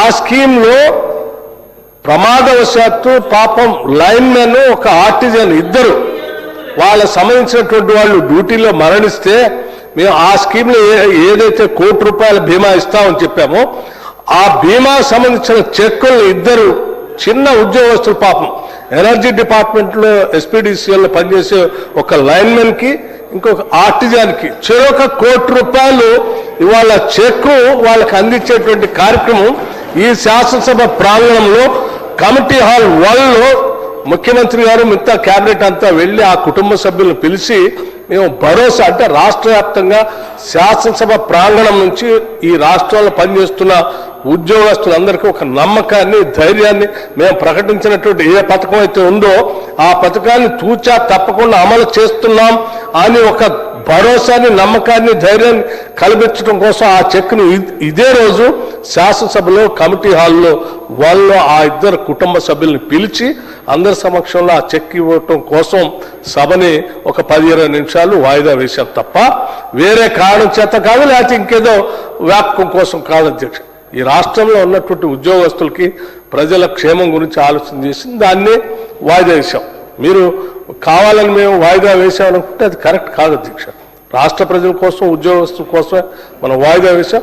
మీరేమో దాన్ని ఆసనగా తీసుకొని ఇంకా సమయం కావాలని చెప్పి అక్కడెక్కడ మా ఎల్ఏ మంత్రి గారు పదే కోరితే కూడా మీరు సభలో రాకుండా ఆలస్యం కావటం వల్ల ఇంకా కొంత ఆలస్యం అంతే తప్ప మాకే మేము ఆలస్యం చేసింది కాదు అధ్యక్ష. దయచేసి దీన్ని అర్థం చేసుకోవాల్సిందిగా సోదరులకి మనవి చేస్తూ వారిని తొందరగా ఇప్పటికే చాలా ఎక్కువ సమయం ఇచ్చాం అధ్యక్ష. హరీష్ రావు గారు ఈ బడ్జెట్ గురించి కాదు అధ్యక్ష, ఇవాళ మనం ప్రవేశపెట్టిన బడ్జెట్ కాకుండా అసలు ఎప్పటి నుంచో మా 2024-25 నుంచి మొదలుపెట్టారు.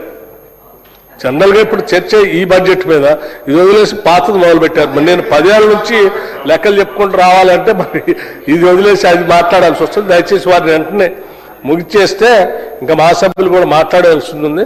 ఇప్పటికే ఎక్కువ టైం ఇచ్చారు, కంక్లూడ్ చేయమని చెప్పండి అధ్యక్ష. ఒక 5 మినిట్స్ 4-5 మినిట్స్లో కంక్లూడ్ చేయవలసిందిగా వారిని నేను విజ్ఞప్తి చేస్తా ఉన్నాను అధ్యక్ష. అధ్యక్ష బట్టి గారు మారిండ్రు అనుకున్నా ఏం మారలేదు, మీరు మారదు కూడా ఇక. హరీశ్రావు గారు మాట్లాడండి, కంటిన్యూ. అధ్యక్ష, ఇప్పుడు 10 ఏండ్ల కింద బీఆర్ఎస్ ప్రభుత్వం గురించి వాళ్ళు మాట్లాడతారట.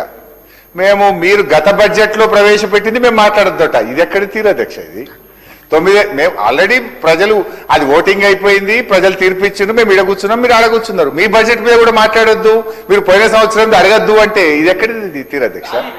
అధ్యక్ష, ఇంకోటి అది కూడా ఈ బడ్జెట్ లో పార్టే. అధ్యక్ష, నేను మాట్లాడింది 1 గంట 3 నిమిషాలు మాట్లాడినా. బయట మా పిఎల్ నోట్ చేయడానికి పెట్టినా, మీరు ఇట్లే చేస్తుందని. నాకు 5 ఇంటరప్షన్లు అయినాయి. 1 గంట 4 నిమిషాలు 1 గంట 15 నిమిషాలు మాట్లాడారు.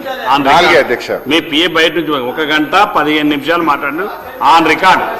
సరిగా మాట్లాడి కంక్లూడ్ చేయండి. ఎంత మాట్లాడేదాన్ని నాకు కనీసం గంట టైం ఇస్తే మాట్లాడితే పోమంటే కంక్లూడ్ చేయండి. నాకు 1 అవర్ ఇస్తే ఇవ్వండి సార్, లేదంటే అవసరం లేదు. మీరు ప్రతిపక్షం మాట వినదలుచుకోలేదు, విమర్శలు తీసుకోదలుచుకోలేదు, సజెషన్స్ మీకు వద్దు, మీరు మాట్లాడద్దంటే కూర్చుంటాం అధ్యక్ష. హరీష్ రావు గారు చాలా గౌరవ సీనియర్ సభ్యులు ఈ హౌస్ లో. వారు సుదీర్ఘ కాలం ఫైనాన్స్ మినిస్టర్ గా చేశారు, మిగతా బాధ్యతలు కూడా నిర్వహించారు. వారికి కావాల్సినంత సమయం ఇచ్చాం. ఇచ్చిన తర్వాత కూడా ఇంకా 5 నిమిషాలు ఇచ్చి కంక్లూడ్ చేయండి అని చెప్పాము. మిమ్మల్ని మైక్ కట్ చేయని చెప్పలేదు అధ్యక్ష. మేము ఇంకా 5 నిమిషాల్లో కంక్లూడ్ చేయాలి అంటే మీరు వద్దంటే నేను బయటికి పోతాను, నేను వద్దంటే బయటకు పోతాను. మాట్లాడితే బయటకు పోతా అంటారు ఏంటి అధ్యక్ష? బయటకు పోవద్దు, మేము మాట్లాడాలని కంక్లూడ్ చేయాలని కోరుతున్నాం. దయచేసి అందరూ కంక్లూడ్ చేయండి అధ్యక్ష. స్పీకర్ సార్, 12:30కు టీ బ్రేక్ అని హౌస్ అడ్జర్న్ చేస్తే 3:30 దాకా కుర్చీలో కూర్చున్నా. ఎప్పుడు బెల్ కొడతారో అని 3:30 గంటలు ఎప్పుడు బెల్ కొడతారా అని కుర్చీలో కూర్చున్నా, లంచ్ కూడా చేయకుండా. సార్ ఇదేం సార్ మైక్ ఇవ్వకపోతే? మైక్ అసలు సార్ ఇంతవరకు ఈ బడ్జెట్ లో నేను ఏం మాట్లాడలేదు అధ్యక్ష.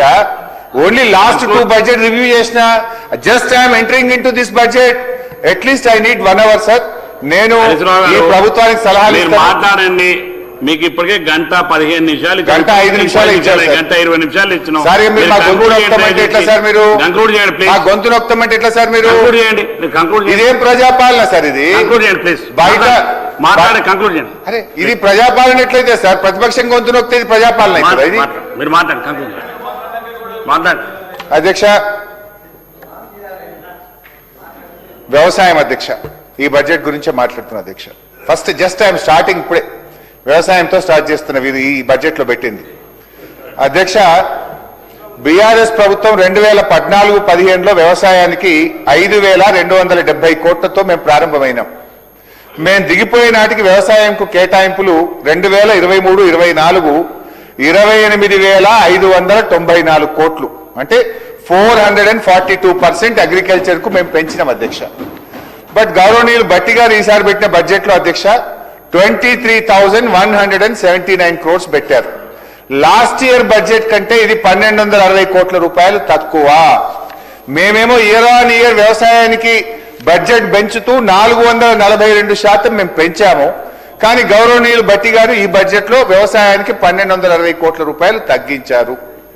2023-24లో వ్యవసాయం మీద మేము పెట్టిన ఖర్చు కంటే భట్టి గారు ఈ సంవత్సరం పెట్టిన బడ్జెట్ లో 5,000 కోట్ల రూపాయలు తక్కువ. అధ్యక్ష, అధికారం పొందేందుకు అనేక హామీలు చెప్పారు అధ్యక్ష. 5 సీజన్లలో 1 సీజన్ రైతు బంధు పూర్తిగా ఎగ్గొట్టారు. 2 సీజన్లకు అరకొరగా ఇచ్చారు అధ్యక్ష. ఒక్క రైతు బంధు మీద రైతాంగానికి 18,000 కోట్లు ఈ ప్రభుత్వం బాకీ పడ్డది. పంటల బోనస్ 1,161 కోట్లు బాకీ పడ్డది. రుణమాఫీలో 31,000 కోట్లు బాకీ పడ్డది. పంటల బీమాలో 1,300 కోట్లు బాకీ పడ్డది. ఒక్క రైతులకే ఈ ప్రభుత్వం 40,000-50,000 కోట్ల రూపాయలు ఇచ్చిన హామీలు బడ్జెట్ లో పెట్టిన లెక్కల ప్రకారమే బాకీ పడ్డది అధ్యక్ష. మరి ఇవన్నీ క్లియర్ చేయాలంటే బడ్జెట్ వ్యవసాయానికి పెంచాల్సింది పోయి 1,260 కోట్ల రూపాయలు తగ్గించారు. ఇది ఎలా మరి ఇవన్నీ పూర్తి చేస్తారో చెప్పాలని చెప్పి నేను అడుగుతా ఉన్నా అధ్యక్ష. అదేవిధంగా ఈ బడ్జెట్ లో రైతు భరోసాకు కూడా అధ్యక్ష ఏం చేసినారు అధ్యక్ష? ఈ బడ్జెట్ లో 13,593 కోట్లు పెట్టారు. నిన్న ముఖ్యమంత్రి గారు పోయి 1 ఎకరానికి ఇచ్చొచ్చారు. ఏప్రిల్ మే నెలలో మిగతా డబ్బులు ఇస్తాము అంటున్నారు. ఇస్తే ఈ 13,593 కోట్లకే ఇస్తారు కదా. మరి అప్పుడు ఎక్కడ కట్ అవుతుంది? వానాకాలం కట్ చేస్తారా? వచ్చే సంవత్సరం యాసంగి కట్ చేస్తారా? మరి ఇప్పుడు ఈ సంవత్సరం పెట్టిన నిధుల్లో రైతు బంధు ఇవ్వకుండా వచ్చే సంవత్సరం ఏప్రిల్ మేలో ఇస్తే దానికి అనుగుణంగా నిధుల కేటాయింపులు లేవు. మరి అప్పుడు ఎవరిది కట్ అవుతుంది? మళ్ళొక్క పంటకు రైతు బంధు పోతుందా? దీనికి మరి ఏ రకంగా అడ్జస్ట్ చేస్తారో భట్టి గారు సమాధానం చెప్పాలి. ఎందుకంటే ఇప్పటికే ఒకసారి మూడు ఎకరాలకే ఇచ్చి బంద్ చేసిండ్రు, ఒకసారి మొత్తానికే ఇయ్యలేదు, మళ్ళీ ఇప్పుడు గట్లే చేస్తారా ఏంది స్పష్టత ఇయ్యాలి. రైతులకు పూర్తి స్థాయి రైతు బంధు డబ్బులు ఏ రకంగా ఇస్తారో కూడా తమ సమాధానంలో చెప్పాలి అధ్యక్ష. ఇక సివిల్ సప్లైస్ అధ్యక్ష అంతా గందరగోళమైంది అధ్యక్ష. బీఆర్ఎస్ అంతకుముందున్న అన్ని ప్రభుత్వాలు మా 10 ఏళ్లు కలిపి సివిల్ సప్లైస్ కార్పొరేషన్ లో 56,000 కోట్ల అప్పు ఉంటే వీళ్ళ 2 ఏళ్లలోనే 47,000 కోట్ల రూపాయలు ఒక సివిల్ సప్లైస్ కార్పొరేషన్ లో అప్పు చేశారు అధ్యక్ష. మొత్తం రాష్ట్రం ఏర్పడక ముందు నుంచి ఉమ్మడి రాష్ట్రం నుంచి 10 ఏళ్ల తెలంగాణ రాష్ట్రం కలిపి 56,000 అయితే 2 ఏళ్లలోనే 47,000 కోట్ల రూపాయలు ఒక సివిల్ సప్లైస్ కార్పొరేషన్ లో అప్పు తెచ్చారు అధ్యక్ష. లాస్ట్ కు సివిల్ సప్లైస్ కార్పొరేషన్ కి ఎవరు అప్పు ఇవ్వకపోతే మార్క్ఫెడ్ ను కలిపి సివిల్ సప్లైస్ మార్క్ఫెడ్ ను జాయింట్ గా మార్క్ఫెడ్ ను గ్యారంటీ పెట్టి మొన్న మళ్ళీ కొత్తగా 22,000 కోట్ల అప్పు తెచ్చారు అధ్యక్ష. అంటే మీరు ఇవాళ ఏమైపోతుంది అసలు సివిల్ సప్లైస్ కార్పొరేషన్?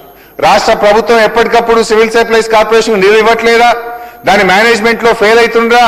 ఇవాళ ధాన్యం అమ్మకాల్లో స్కామ్ అయింది, భారత్ దాల్ అమ్మకాల్లో స్కామ్ అయింది, ఫిలిప్పైన్ బియ్యంలో స్కామ్ అయింది, ఎమ్మెల్యేస్ పాయింట్ లో మీరు సన్న బియ్యం స్టార్ట్ చేసినాక ఎమ్మెల్యేస్ పాయింట్ లో మిగిలిన దొడ్డు బియ్యం ఎక్కడికక్కడ పురుగులు పట్టిపోయింది. వీటన్నిటి మీద విషయాలు బయటకు రావాలంటే పొద్దున కూడా నేను అడిగిన ప్రభుత్వం పారదర్శకంగా ఉంటే వెంటనే ఒక హౌస్ కమిటీ వేయాలని చెప్పి మళ్ళీ మీ ద్వారా డిమాండ్ చేస్తున్నా అధ్యక్ష. అదేవిధంగా రేషన్ కార్డుల అధ్యక్ష భట్టి గారు తన ప్రసంగంలో ఏం చెప్పారంటే గత ప్రభుత్వం రేషన్ కార్డులు ఇవ్వలేదన్నారు. నా దగ్గర అసెంబ్లీ ఆన్సర్ కూడా ఉంది. ఇదే సభలో గౌరవనీయులు ఉత్తమ్ కుమార్ రెడ్డి గారు బీఆర్ఎస్ ప్రభుత్వం 6,47,479 రేషన్ కార్డులు ఇచ్చిందని ఉత్తమ్ గారు ఈ సభలో సమాధానం చెప్పారు. భట్టి గారేమో తన ప్రసంగంలో కార్డులు ఇవ్వలేదు అనేటువంటి మాట చెప్పారు. ఆనాడు బీఆర్ఎస్ ప్రభుత్వం 4 కేజీల బియ్యాన్ని 6 కేజీలు చేసింది కేసీఆర్ గారు ప్రభుత్వం. కుటుంబంలో ఎంతమంది ఉంటే అంతమందికి సీలింగ్ లేకుండా పూర్తి స్థాయిలో బియ్యం ఇచ్చింది బీఆర్ఎస్ ప్రభుత్వం. ప్రభుత్వ హాస్టళ్లు గురుకులాల్లో సన్న బియ్యంతో భోజనాన్ని ప్రారంభించింది కూడా బీఆర్ఎస్ ప్రభుత్వం అధ్యక్ష. ఎడ్యుకేషన్ డిపార్ట్మెంట్ వ్యవసాయం పూర్తయి నౌ సెకండ్ డిపార్ట్మెంట్ ఎడ్యుకేషన్ లోకి వచ్చిన మొత్తం ఒక 30-40 డిపార్ట్మెంట్లు చెప్పాల్సి ఉంటుంది అధ్యక్ష. ఎడ్యుకేషన్ అధ్యక్ష, ఎడ్యుకేషన్ లో అధ్యక్ష గౌరవనీయులు భట్టి గారు ఏమన్నారంటే పిల్లల భవిష్యత్ కోసం తీసుకునే నిర్ణయాలు ఎప్పుడు ఇది ఖర్చు కాదు భవిష్యత్తు మీద పెట్టుబడులు అని మంచి మాట చెప్పారు. I fully agree with him అధ్యక్ష. మరి నేను అడుగుతా ఉన్నా ఎందుకు ఫీజు రియంబర్స్మెంట్ డబ్బులు ఇవ్వడం లేదు? 2.5 సంవత్సరాలుగా ఫీజు రియంబర్స్మెంట్ ఇవ్వకపోవడం వల్ల ఎస్సీ ఎస్టీ బీసీ మైనారిటీ పిల్లల భవిష్యత్తు అంధాకారం అవుతా ఉంది కదా. 13 లక్షల మంది పిల్లల భవిష్యత్తు ఎందుకు చెలగాటమాడుతా ఉన్నారు? ఆనాడు బీఆర్ఎస్ ప్రభుత్వం వచ్చినాడు గత కాంగ్రెస్ ప్రభుత్వం బకాయి పెట్టిన 2,500 కోట్లతో సహా మా 9.5 ఏళ్లలో కరోనా వచ్చినా పెద్ద నోట్ల రద్దు వచ్చినా ఏనాడు ఫీజు రియంబర్స్మెంట్ ఆపకుండా 19,500 కోట్ల రూపాయల ఫీజు రియంబర్స్మెంట్ చెల్లించాము. మీరు 2.5 సంవత్సరాల్లో ఫీజు రియంబర్స్మెంట్ ఇయ్యక విద్యార్థుల జీవితాలతో ఎందుకు చెలగాటమాడుతున్నారు అని చెప్పి నేను ప్రశ్నిస్తా ఉన్నా. ఇదే శాసనసభలో ముఖ్యమంత్రి గారు సభా నాయకుడిగా ఈ సంవత్సరం ఫీజు రియంబర్స్మెంట్ చెల్లిస్తాం డబ్బులని చెప్పి ఏడాదైనా కూడా ఇంతవరకు ₹1 ఇస్తున్న పరిస్థితి లేదు. భట్టి గారు మీరు కాలేజీల యాజమాన్యంతో చర్చలు జరిపి ఆ రోజు మీరు కూడా తప్పకుండా నెల ఇస్తామని మీరు కూడా హామీ ఇచ్చి మాట తప్పారు. అసలు ఇలా మా వైఎస్ రాజశేఖర రెడ్డి గారు స్టార్ట్ చేశారు మా స్కీమ్ అని మీరు కదా చెప్పుకునేది. మీ స్కీమ్ అయినా మేము కొనసాగించినాం. 19,500 కోట్లు ఫీజు రియంబర్స్మెంట్కి ఇచ్చాం. మీరు కేవలం కేంద్ర ప్రభుత్వం ఇచ్చే దానికి 40% ఇచ్చి కొద్ది మంది ఎస్సీ పిల్లలకి ఇచ్చారు తప్ప మొత్తం ఫీజు రియంబర్స్మెంట్ పథకాన్నే మంగళం చేసే పాడే ప్రయత్నం చేస్తా ఉన్నారు. దయచేసి ఆ పిల్లల జీవితాలతో ఆడుకోవద్దు. దయచేసి ఫీజు రియంబర్స్మెంట్ డబ్బులు తక్షణమే విడుదల చేయాలని అసెంబ్లీ సాక్షిగా మీ కాంగ్రెస్ మేనిఫెస్టోలో చెప్పిన దాని సాక్షిగా మీరు మాట కట్టుబడి ఆ నిధులు విడుదల చేయాలి, పిల్లల జీవితాలని కాపాడాలని చెప్పి కోరుతా ఉన్న అధ్యక్ష. అదేవిధంగా బెస్ట్ అవైలబుల్ స్కూల్స్ పాపం ఎస్సీ పిల్లలు ఎస్టీ పిల్లలు చదువుతారు.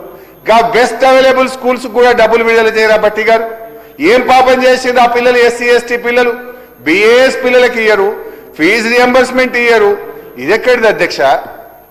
అదేవిధంగా అధ్యక్ష మీ పాలనలో ఇవాళ గురుకులాలకు తాళాలు పడుతున్నాయి, డిగ్రీ కాలేజీలకు తాళాలు పడుతున్నాయి, మెడికల్ కాలేజీలకు రెంట్లు కట్టలేదని తాళాలు పడుతున్నాయి. ఇక గురుకులాల పిల్లలదైతే దీనస్థితి అధ్యక్ష. 200 మంది విద్యార్థులు మరణించారు అధ్యక్ష.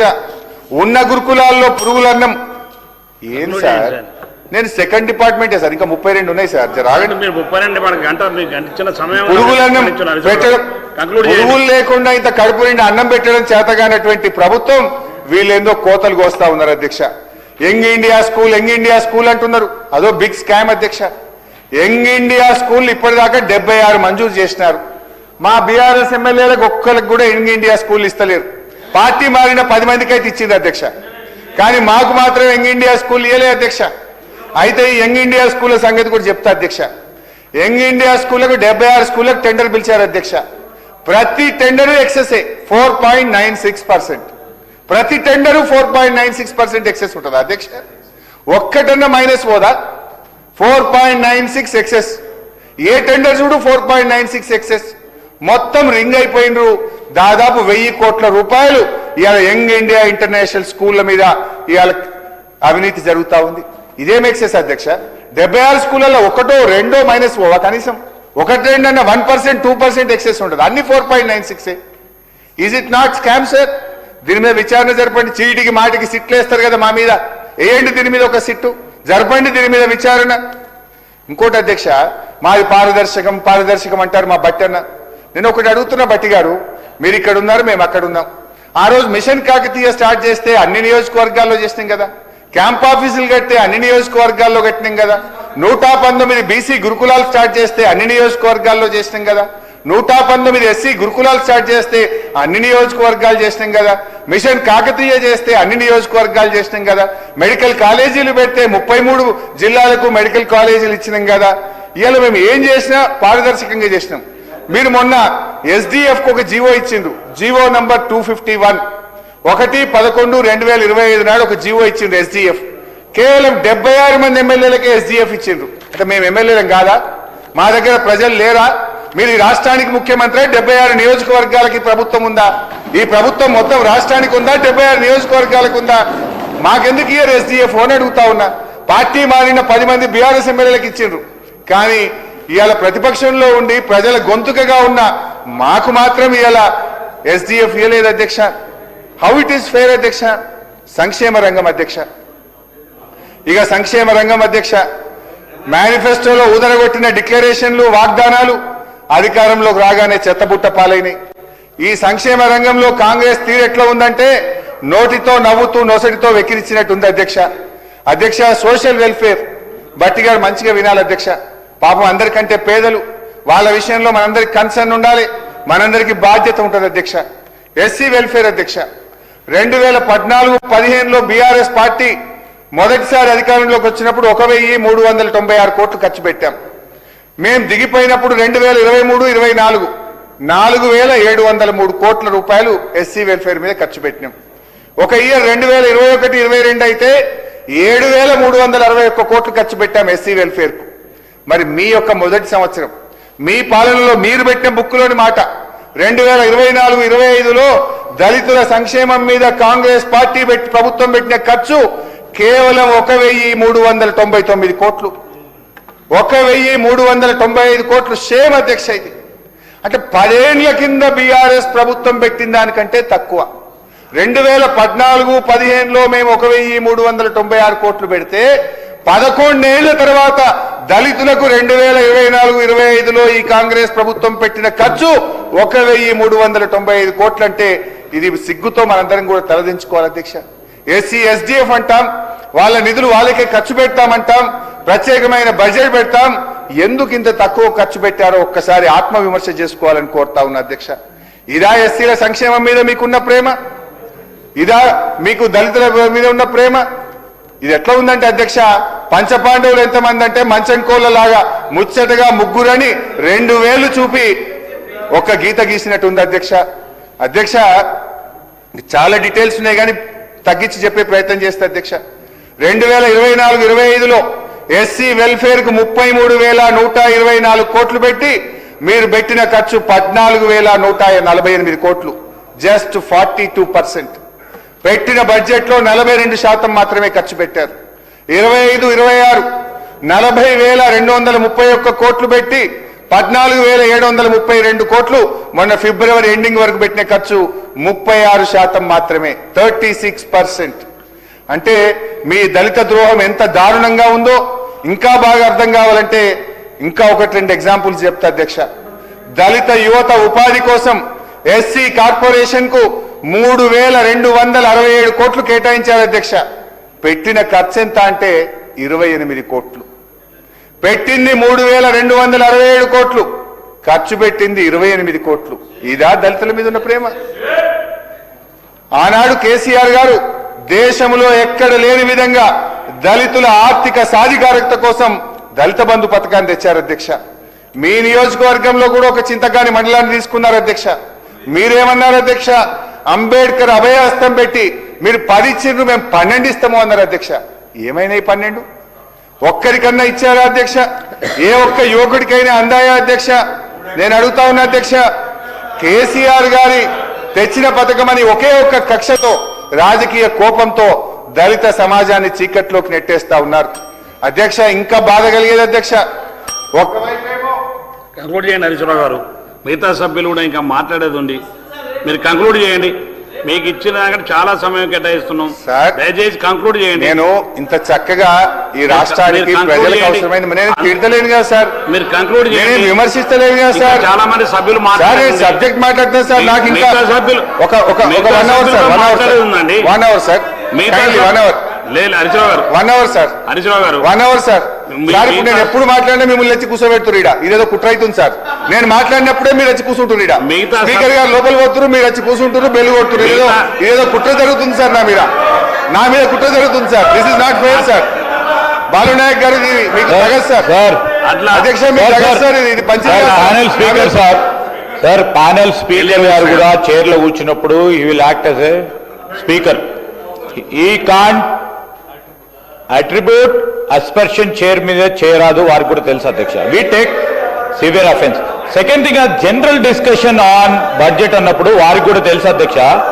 జనరల్ డిస్కషన్ లో స్పెసిఫిక్ గా పోవాలనుకున్నప్పుడు డిమాండ్స్ ఉంటాయి అధ్యక్ష. వాటి డిమాండ్స్ పైన అనేక అంశాలపై మేం పెట్టిన బడ్జెట్ కు సంబంధించిన అంశాలపై మాట్లాడటానికి కానీ, లేకుంటే కట్ మోషన్స్ మూవ్ చేయడానికి కానీ ఆస్కారం ఉంటుంది. అది కూడా వారు సభా సాంప్రదాయాలకు సంబంధించి మళ్ళా అదే మాట్లాడి, మళ్ళా డిమాండ్స్ అదే మాట్లాడి వారి సభ్యులు సార్ సభా సమయాన్ని వృధా చేయొద్దని మేము కోరుతా ఉన్నాం అధ్యక్ష.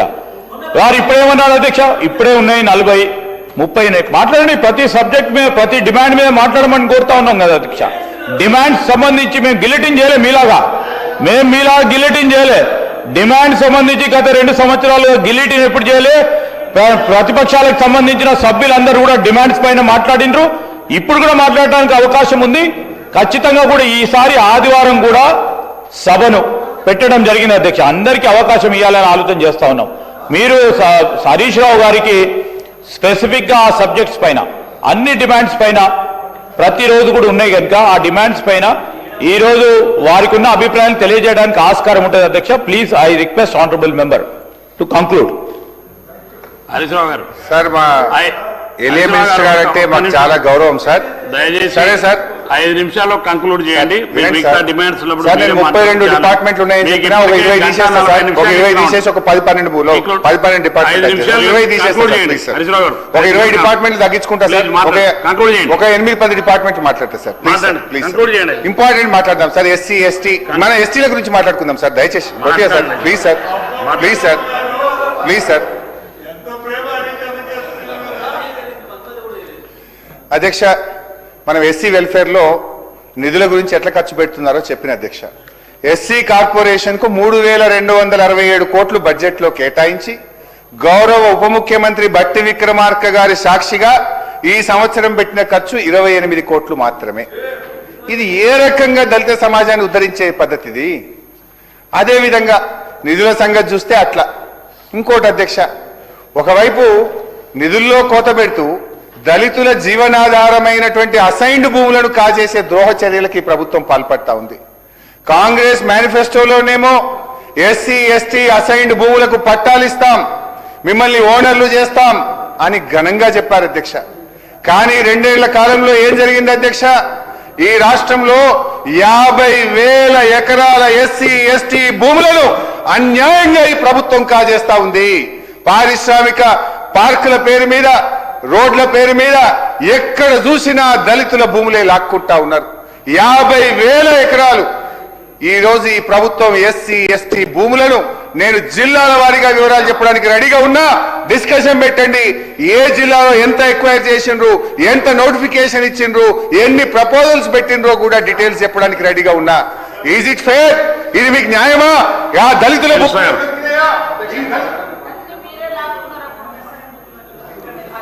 సార్ ఇంత బ్లాంకెట్ గా ఇట్లా హరీష్ రావు గారు స్టేట్మెంట్ ఇవ్వటం ఇది మంచి పద్ధతి కాదు అధ్యక్ష. అసలు ఈ రాష్ట్రంలో టిఆర్ఎస్ ప్రభుత్వ హయాంలోనే మొత్తం ఆనాటి కాంగ్రెస్ ప్రభుత్వాలు పంపిణీ చేసిన భూములన్నిటినీ, అసైన్ చేసిన భూములన్నిటినీ వాళ్ళు ధరణి పేరు మీద తీసుకొని వచ్చి పార్ట్ బిలో పెట్టి పాపం అమాయకులైనటువంటి వాళ్ళందరినీ అన్యాయం చేసిందే మీరు.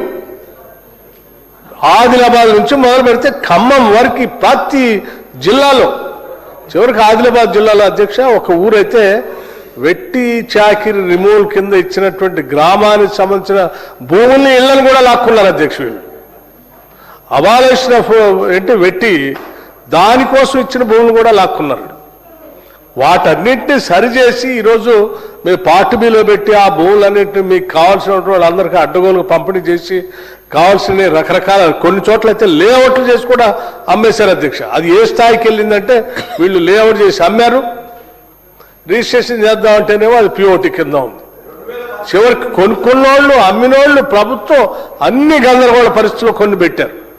ఇట్లా అసలు చెప్పుకుంటూ పోతే ఏ జిల్లాలో కూడా ఏ పేదవాడి భూమిని కూడా వదిలిపెట్టలేదు. ఇవాళ మేము వచ్చిన తర్వాత ఈ ధరణిలో ఆనాటి కాంగ్రెస్ ప్రభుత్వాలు తీసుకొచ్చినటువంటి ఆ ల్యాండ్ రిఫార్మ్ యాక్ట్స్ ద్వారా వచ్చిన మిగులు భూమిని అంతా ఏ రకంగా అయితే కాంగ్రెస్ ప్రభుత్వాలు పంపిణీ చేసినా ఆ భూములన్నింటినీ కూడా రక్షించాలనేటువంటి ఆలోచనతోనే ఆ ధరణి ఆ బంగాళాఖాతంలో వేస్తామని చెప్పి ఆనాడు ఎట్లయితే చెప్పామో ఆ ధరణిని బంగాళాఖాతంలో వేసి వాళ్ళ భూభారతి తీసుకొచ్చి ఆ భూభారతి ద్వారా ఆనాటి ప్రభుత్వాలు ఎవరికైతే పంపిణీ చేశామో ఆ జిల్లాల్లో వాటన్నిటిని వాళ్ళు ప్రొటెక్ట్ చేస్తూ సాధ్యమైనంత వరకు వాళ్ళ మేలు చేయడం కోసం మేము ప్రయత్నం చేస్తూ ఉంటే ఇవాళ ఏమంటారు దెయ్యాలు వేదాలు వల్లిచ్చినట్టు ఇప్పుడు లేచి పాపం అసైన్ చేసినటువంటి భూముల కోసం, ఎస్సీలకు పంచిన భూముల కోసం మేమేదో మేమే ప్రొటెక్ట్ చేస్తున్నాం అని వారు మాట్లాడుతూ ఉంటే నిజంగా నేను నవ్వాలో ఏడవాలో అర్థం కావట్లేదు అధ్యక్ష. దయచేసి హరీష్ రావు గారు పేద దళిత కుటుంబాలపైన, భూమి లేని నిరుపేదల జీవితాల నిస్సహాయతని మనం హాస్యాస్పదం చేసి మనం ఈ రకంగా మాట్లాడుకునే కార్యక్రమం చేయొద్దు అధ్యక్ష. మేము సాధ్యమైనంత వరకు ఈ ప్రభుత్వం, ఇందిరమ్మ ప్రభుత్వం, వాళ్ళకి కావాల్సిన స్థాయిలో న్యాయం చేయడం కోసం ప్రయత్నం చేస్తూ ఉన్నాం. ఆ పార్ట్ బిలో మీరు పెట్టి వాళ్ళు 10 ఏళ్ళు హింసించారు. వాటి సాధ్యమైనంత న్యాయం చేసే క్రమంలో మేము ఉన్నాం. దయచేసి తప్పుదో పట్టించొద్దని వారికి నేను మనస్ఫూర్తిగా విజ్ఞప్తి చేస్తా ఉన్నాను.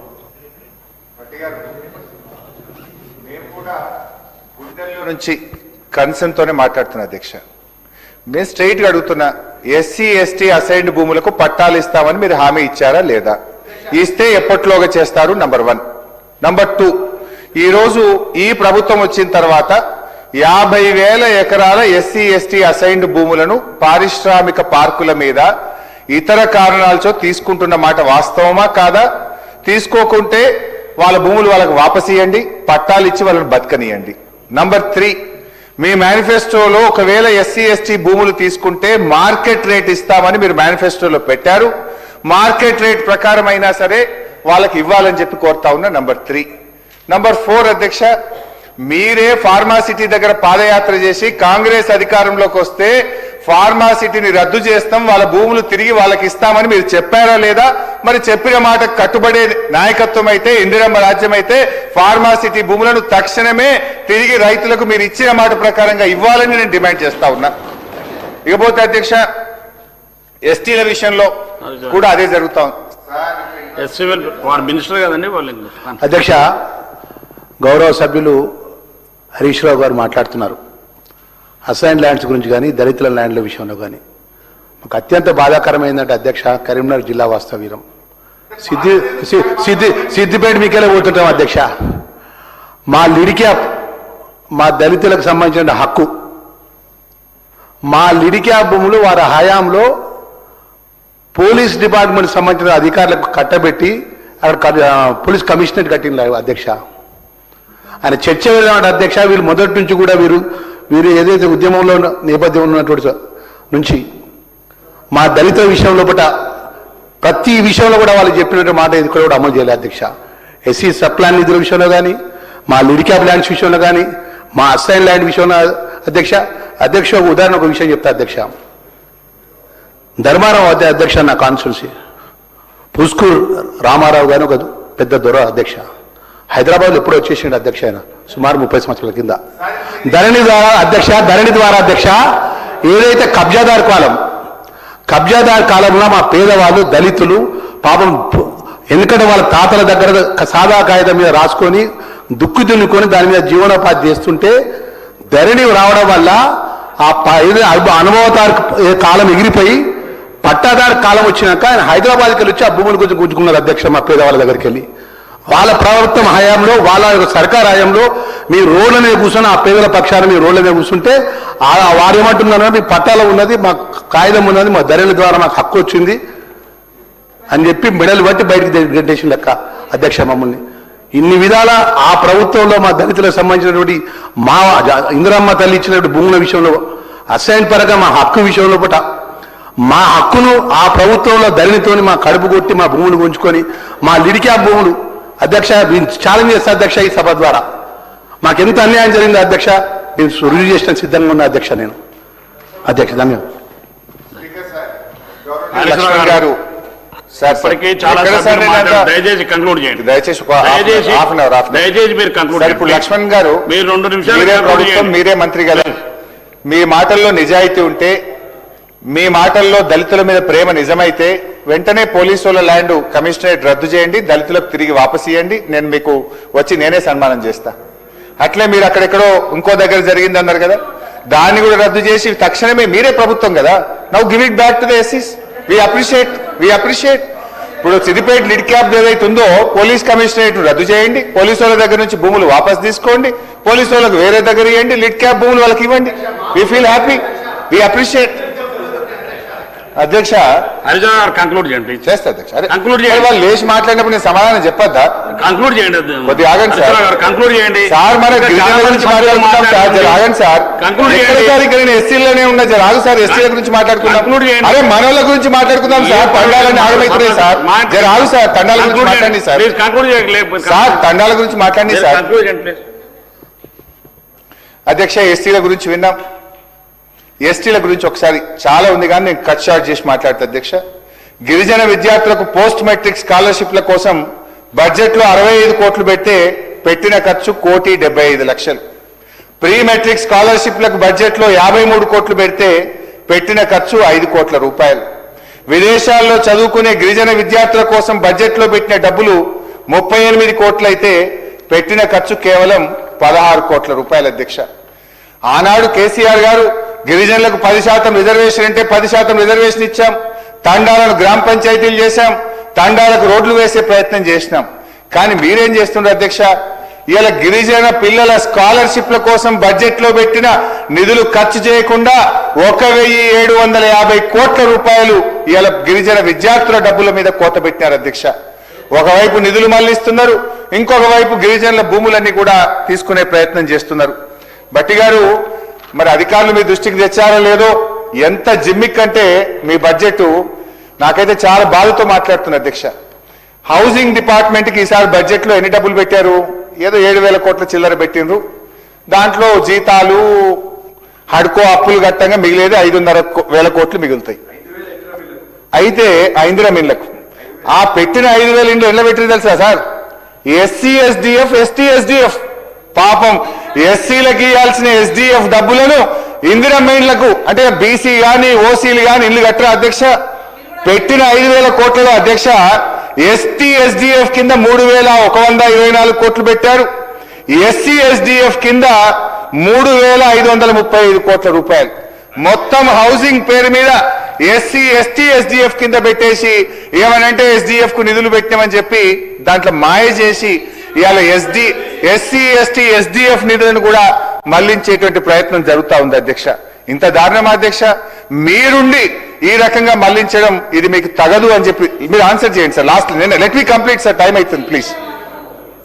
బీసీ వెల్ఫేర్ అధ్యక్ష, బీసీ వెల్ఫేర్ లో అధ్యక్ష 2014-15లో 1090 కోట్ల రూపాయల బడ్జెట్ ఉంటే మేము దిగిపోయే నాటికి 4000 కోట్ల రూపాయలకు పెంచినాం అధ్యక్ష. కానీ మీరేం చేశారు?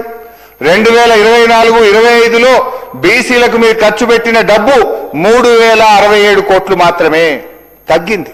మా పీరియడ్ కంటే బీసీల పట్ల 1000 కోట్ల రూపాయలు బడ్జెట్ లో మీరు తక్కువ ఖర్చు పెట్టినారు. చెప్పుడేమో ఘనం, ఆచరణ శూన్యం.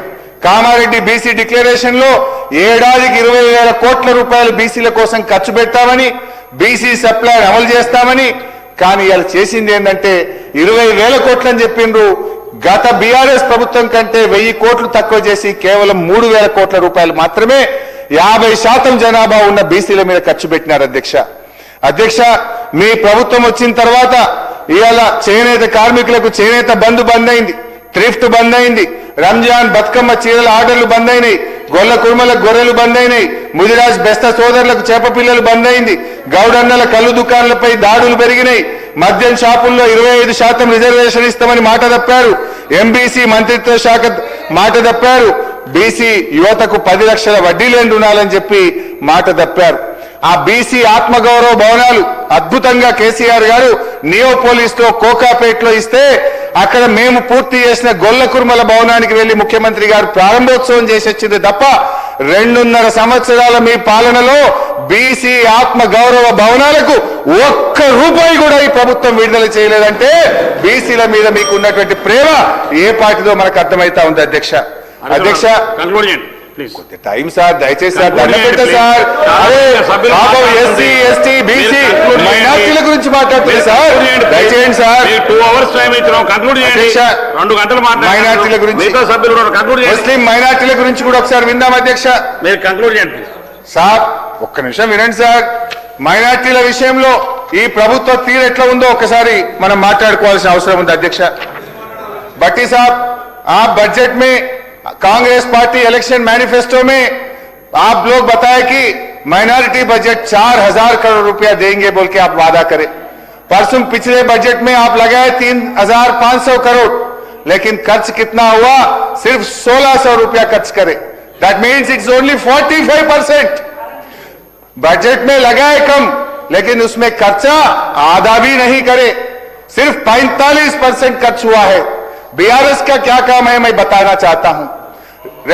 2019 और 20 में हमने हमारा गवर्नमेंट में 94% खर्च करे. 2020-21 में 72% बजट में खर्च करे. 21-22 में 80% खर्च करे. 22-23 में 96% खर्च करे. 23-24 में फिर 80% खर्च करे. लेकिन कांग्रेस सरकार आने के बाद 24-25 में आप सिर्फ 53%, 53% खर्च करे. 25 और 26 में ये साल में सिर्फ 45% खर्च करे. बात करोड़ों में है, काम तो पकड़ों में भी नहीं है आपका. पैसे नहीं दे रहे. पहले बोले 4,000, रखे 3,500, लेकिन खर्च करे सिर्फ 1,600 करोड़ रुपया. ये कुछ भी आप कोई भी वादा मुसलमानों के लिए जो करा, एक भी वादा आप नहीं निभाया. उर्दू अकेडमी में 130 बच्चे काम करते. उर्दू अकेडमी में जो बच्चे काम कर रहे उन लोगों को 9 महीने से उर्दू अकेडमी में सैलरी नहीं मिल रहा है. इमाम मोहम्मद साहब को आप 12,000 देते बोले, लेकिन आज तक नहीं दिए.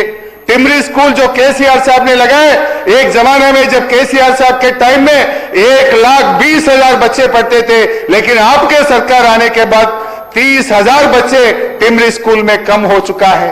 आप सोचिए, रिव्यू करिए. आप बहुत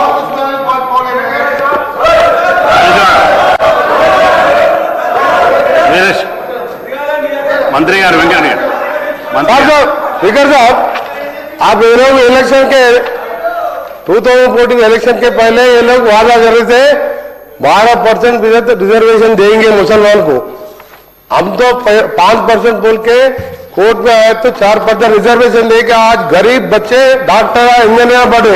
आप 12% का कभी बात करें? रिजर्वेशन कोई इंडिया में कोई भी नहीं है। हम लड़के सुप्रीम कोर्ट तो लड़के 12% रिजर्वेशन बोल के लोग वोट डाल लिए मगर रिजर्वेशन का बोलिए। हम पढ़ने लिखने पर 4% रिजर्वेशन जो कांग्रेस पार्टी है जो सेक्युलर पार्टी, आज भी देखो गरीबों को आप रमजान का तोहफा हम क्या दे रहे, आप क्या दिए थे? आज परसों में रमजान हो गए, आप एक बार गांव में जाकर पूछिए रमजान तोहफा हम क्या दिए, आप क्या दिए? వేముల వీరేశం గారు ధన్యవాదాలు అధ్యక్ష. బడ్జెట్ మీద మాట్లాడే అవకాశం ఇచ్చినందుకు మనస్ఫూర్తిగా మీకు ధన్యవాదాలు తెలియజేస్తా అధ్యక్ష. తెలంగాణ సబ్బండ వర్గాల సంక్షేమమే అభివృద్ధి ధ్యేయంగా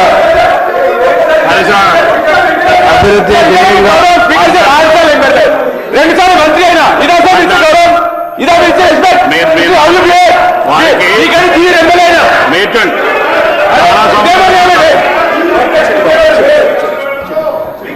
మీకు హరీశ్రావు గారు చాలా సార్లు మీకు రిక్వెస్ట్ చేస్తున్నాను, మీరు కంక్లూడ్ చేయమని చెప్తున్నాను. చాలా సభ్యులు ఇదైనా మీకు చాలా సమయం ఇచ్చారు. 1 గంట 30 నిమిషాలు మాట్లాడినారు. మిగతా సభ్యులు చాలా మంది ఉన్నారు. 3 రోజుల నుంచి మీరు కంక్లూడ్ చేయండి. గౌరవం ఉంటుంది. స్పీకర్ సార్ 3 రోజుల నుంచి చిన్నపిల్లగాడు చదువుకున్నట్టు నిద్రపోకుండా జ్వరం వస్తే 12 గోళీలు బుక్ చేసి ప్రిపేర్ అయ్యి వచ్చిన సార్. ఇంత కష్టపడి రాష్ట్రానికి మేలు చేయాలి, కొన్ని సూచనలు ఇవ్వాలని వచ్చినాం సార్. మా గొంతు నొక్కకు సార్. అరే మాకు బీఆర్ఎస్ ఎమ్మెల్యేలకు నిధులు ఇవ్వకపోతే కనీసం అసెంబ్లీలో మాట్లాడడానికి మైక్ కూడా ఇయ్యరా సార్? సార్ ఒక అరగంట సార్ దయచేసి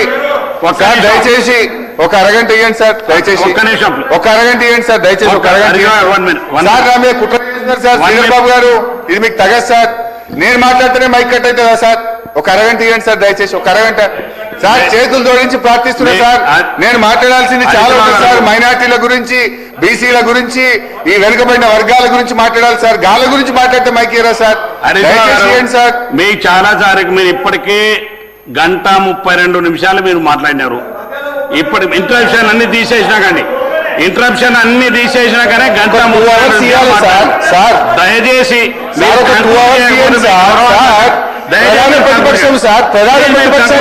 ప్రధాన ప్రతిపక్షానికి మైక్ ఇయ్యరా సార్? ఇది ఎక్కడ న్యాయం సార్?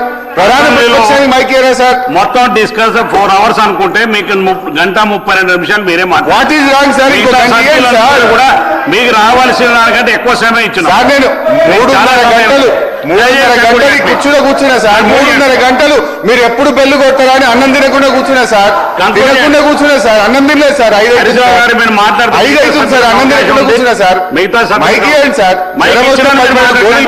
సార్ మీరు కంక్లూడ్ చేయండి. 5 నిమిషాల్లో కంక్లూడ్ చేయండి ప్లీజ్. 5 నిమిషాల్లో మీరు కంక్లూడ్ చేయండి. హాఫ్ అన్ అవర్ మీరు కంక్లూడ్ ప్లీజ్ సార్. మీరు 5 నిమిషాల్లో 3 రోజులు నిద్రపోకుండా చదువుకున్నా 5 నిమిషాల్లో కంక్లూడ్ చేయండి సార్. మిగతా సభ్యులకు ఇచ్చేస్తాను సార్. ఒక హాఫ్ అన్ అవర్ సార్ దయచేసి. 5 నిమిషాలు ప్లీజ్. అరే జరా ప్లీజ్ సార్. సలాం కర్తూ సార్. అధ్యక్ష సరిగా షార్ట్ కట్ చేస్తూ మాట్లాడతా అధ్యక్ష. ఒక half an hour. Congress party का काम मुसलमानों के बारे में कैसा है बालूता साहब? ये कागज पे तो गुलिस्तान है साहब, मगर हकीकत में तो रेगिस्तान है साहब. అధ్యక్ష ఇక వైద్య రంగం మాట్లాడదాం అనుకునే కానీ మీరు టైం ఇస్తలేరు. హెల్త్ ఇడిచి పెట్టేస్తా. ఉద్యోగులు, రిటైర్డ్ ఉద్యోగులు కూడా వదిలేస్తున్నా అధ్యక్ష. ఇకపోతే అధ్యక్ష నిరుద్యోగుల గురించి అధ్యక్ష, నిరుద్యోగుల విషయంలో అధ్యక్ష దయచేసి నేను బట్టి గారిని కోరేది ఒక్కటే. మీరు ఇప్పటికైనా తక్షణమే ఇచ్చిన మాట ప్రకారంగా 2 లక్షల ప్రభుత్వ ఉద్యోగాల భర్తీకి జాబ్ క్యాలెండర్ విడుదల చేయాలని, ఉద్యోగాల భర్తీ ప్రక్రియ వెంటనే ప్రారంభం చేయాలని చెప్పి వారి పక్షాన కోరుతా ఉన్న అధ్యక్ష. మహిళల విషయంలో అధ్యక్ష మీరు నెలకు 2,500 రూపాయలు మహాలక్ష్మిలో మొట్టమొదటి హామీ ప్రతి మహిళకి ఇస్తామన్నారు. సగం కాలం అయిపోయింది అధ్యక్ష. ఇక మిగిలింది ఒకటే పూర్తి బడ్జెట్ అధ్యక్ష. ఈ 28 నెలల కాలానికి రాష్ట్రంలోని 1 కోటి మంది మహిళలకు, ప్రతి మహిళకు కాంగ్రెస్ పార్టీ 70,000 రూపాయలు బాకీ పడ్డది. ఒక్కొక్క మహిళకు మహాలక్ష్మి కింద మీరు పడ్డ బాకీ 70,000 రూపాయలు. ఈ సభ ద్వారా బట్టిగా అడుగుతా ఉన్నా, మహాలక్ష్మి ఎప్పుడు ప్రారంభిస్తారు? రాష్ట్రంలో బాండ్ పేపర్ మీద మీరే సంతకం పెట్టి ప్రతి మహిళకు ఇచ్చిన దాని ప్రకారంగా ఈ బకాయి 70,000 రూపాయలు ఈ రాష్ట్రంలోని ప్రతి మహిళకు ఎప్పట్లోగా చెల్లిస్తారో చెప్పాలని నేను అడుగుతా ఉన్నా. 1,00,000 కోట్ల వడ్డీ లేని రుణాలు లేవు, స్కూటీలు లేవు, తులం బంగారం లేదు, కేసీఆర్ కిట్లు లేవు, న్యూట్రిషన్ కిట్ లేదు, ఆరోగ్య మహిళ పథకం లేదు, బతుకమ్మ చీరలు లేవు, అంగన్వాడీ ఆశా వర్కర్లకు పెంచుతామన్న వేతనం 18,000 ఇంతవరకు పెంచింది లేదు. పెరిగిందేమన్నా ఉన్నదంటే మీ పాలనలో కడుపు కోతలు పెరిగినాయి, మహిళలపై అత్యాచారాలు పెరిగినాయి, క్రైమ్ రేట్ పెరిగింది అధ్యక్ష. చేయూత పెన్షన్ అధ్యక్ష, మహాలక్ష్మిలో చివరి హామీ మీరు వృద్ధులకు వితంతువులకు 4,000 రూపాయలు పెన్షన్ ఇస్తామన్నారు అధ్యక్ష. ఆనాడు కేసీఆర్ గారు 200 పెన్షన్ 1,000 చేస్తా అంటే ప్రభుత్వం వచ్చిన మొదటి నెలలోనే 1,000 రూపాయలు చేసి మా నిజాయితీని మేము నిరూపించుకున్నాం అధ్యక్ష. రెండవసారి ప్రభుత్వం వస్తే 2,000 రూపాయలు చేస్తామంటే ఆనాడు కేసీఆర్ గారు ప్రభుత్వం మొదటి కేబినెట్ లోనే 2,000 రూపాయలు ఇచ్చి మా నిజాయితీ నిరూపించుకున్నాం అధ్యక్ష. మీరు అధ్యక్ష సగం కాలం అయిపోయింది. మీకు డిసెంబర్లోనే 4,000 పెన్షన్ ఇస్తా, మనమడు వచ్చి కాళ్ళొత్తుతాడు అని చెప్పి ముఖ్యమంత్రి గారు ప్రసంగాలు ఇచ్చారు. మరి ఏమైంది? ఈ రాష్ట్రంలో 43 లక్షల మంది పెన్షన్దారులు మా బట్టి గారు తీపి కబురు చెప్తారేమోనని మీ బడ్జెట్ ప్రసంగాన్ని శాసనసభ వైపు ఎంతో ఆశగా చూసిన వాళ్ళ కళ్ళల్లో మట్టి కొట్టారు. నేను బట్టి గారిని అడుగుతా ఉన్నా, దయచేసి ఈ రాష్ట్రంలో 43 లక్షల మంది పెన్షన్దారులకు ఎప్పటి నుంచి 4,000 రూపాయలు ఆశగా పెన్షన్ ఇస్తారో చెప్పండి. ఈ 28 నెలల కాలానికి రాష్ట్రంలో ఒక్కొక్క పెన్షన్దారుడికి 50,000 రూపాయలు బకాయి పడ్డరు. అది ఎప్పట్లోగా చెల్లిస్తారో చెప్పాలని అడుగుతా ఉన్నా అధ్యక్ష.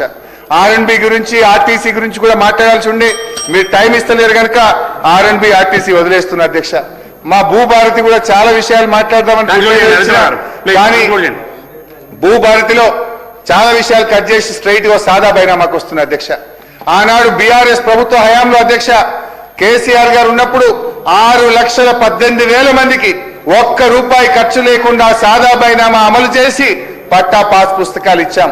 కానీ వీళ్ళు ఏం చెప్పారు? మేము రాగానే 2వ విడత సాదా బైనామా పూర్తి చేస్తామన్నారు అధ్యక్ష.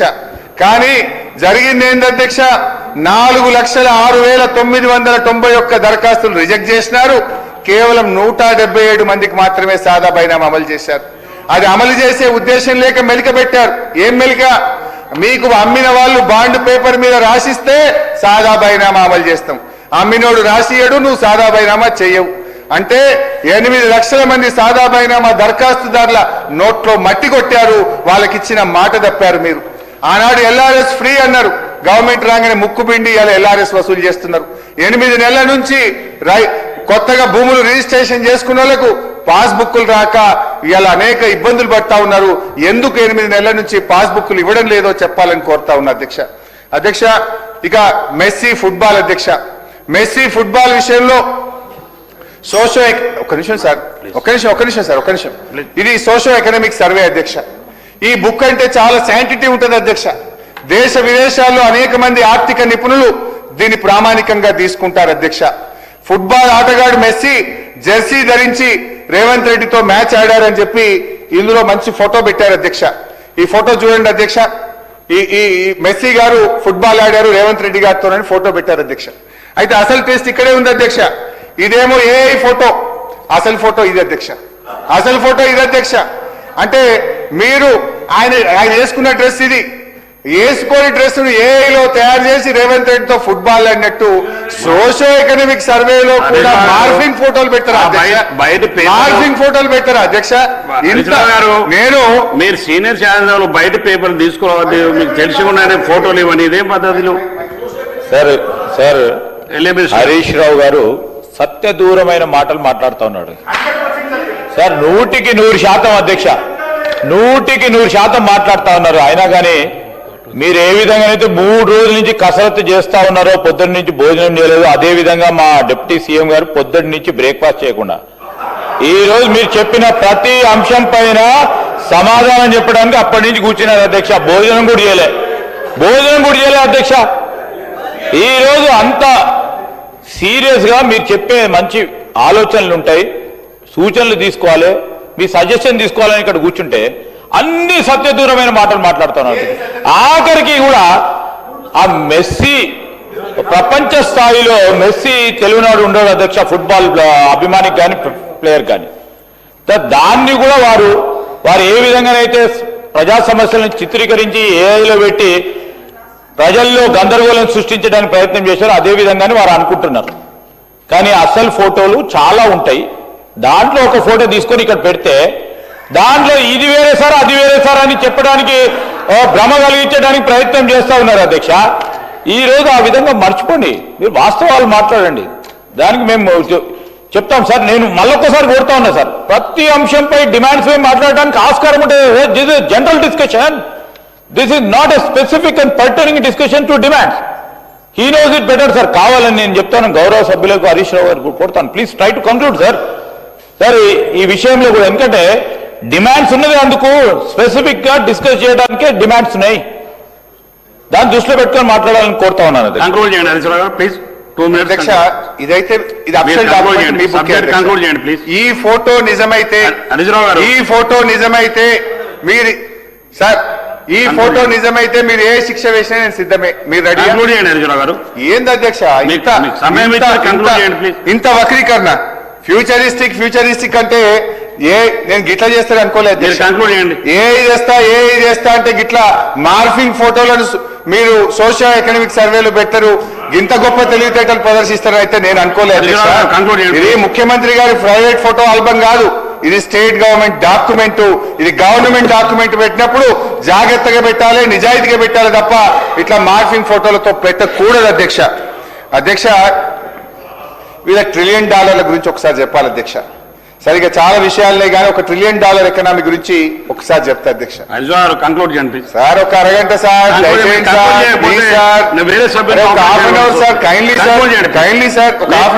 గౌరవం కోసం మీకు ఇన్నిసార్లు అవకాశం ఇస్తున్నాను. మీరు కంక్లూడ్ చేయమంటే మీరు కొత్త విషయాలు మీరు లేదు అంటే సభ్యునికి అవకాశం ఇస్తున్నారు, మధ్యలో కూర్చోబెట్టాను సార్. ఒక half an hour sir please sir. Please మీరు కంక్లూడ్ చేయండి. 2 minutes కంక్లూడ్ చేయండి. 2 hours మాట్లాడారు, పని చేస్తే మరి మీరు ఇంత గొంతుకు వస్తా అంటే 2 hours మాట్లాడండి. మీరు తక్కువ సమయం 2 hours మాట్లాడినారు మీరు. సరే ఒక పని చేస్తే సరే అన్ని బంద్ చేసి ఒక చిన్న కథ చెప్పి బంద్ చేస్తే ఇక ఏం చేస్తాం మరిగా అధ్యక్ష. మొత్తంగా ఈ బడ్జెట్ మొత్తం చూసిన తర్వాత చదివిన తర్వాత చిన్నప్పటి ఒక కథ గుర్తొచ్చింది అధ్యక్ష. చిన్నప్పుడు చదువుకున్నది ఇది బహుశా మీ అందరికి తెలుసు. పులి బాటసారి అనే పంచతంత్ర కథ యాదకొచ్చింది అధ్యక్ష. ఇది రిలవెన్స్ ఉంది కనుక ఇప్పుడు ఒకసారి చెప్పేటువంటి ప్రయత్నం చేస్తా ఉన్నా అధ్యక్ష.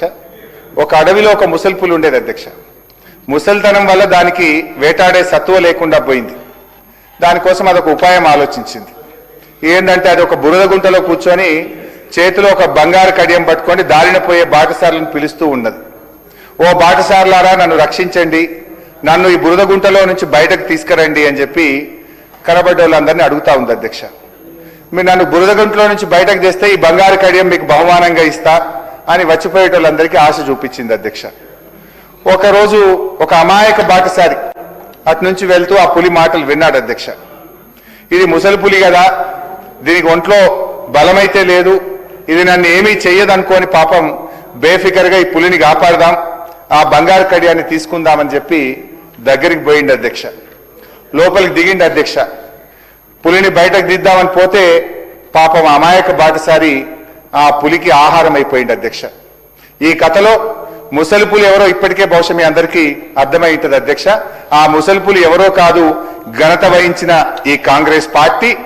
అది ఆశ చూపిన ఆ బంగారు కడియం మరో పేరే మీ 6 గ్యారెంటీలు అధ్యక్ష. అధ్యక్ష అదే ఆగుపోయి కంక్లూడ్ చేస్తే ఆగు, కొద్దిగా ఆగు, చేస్తా అధ్యక్ష.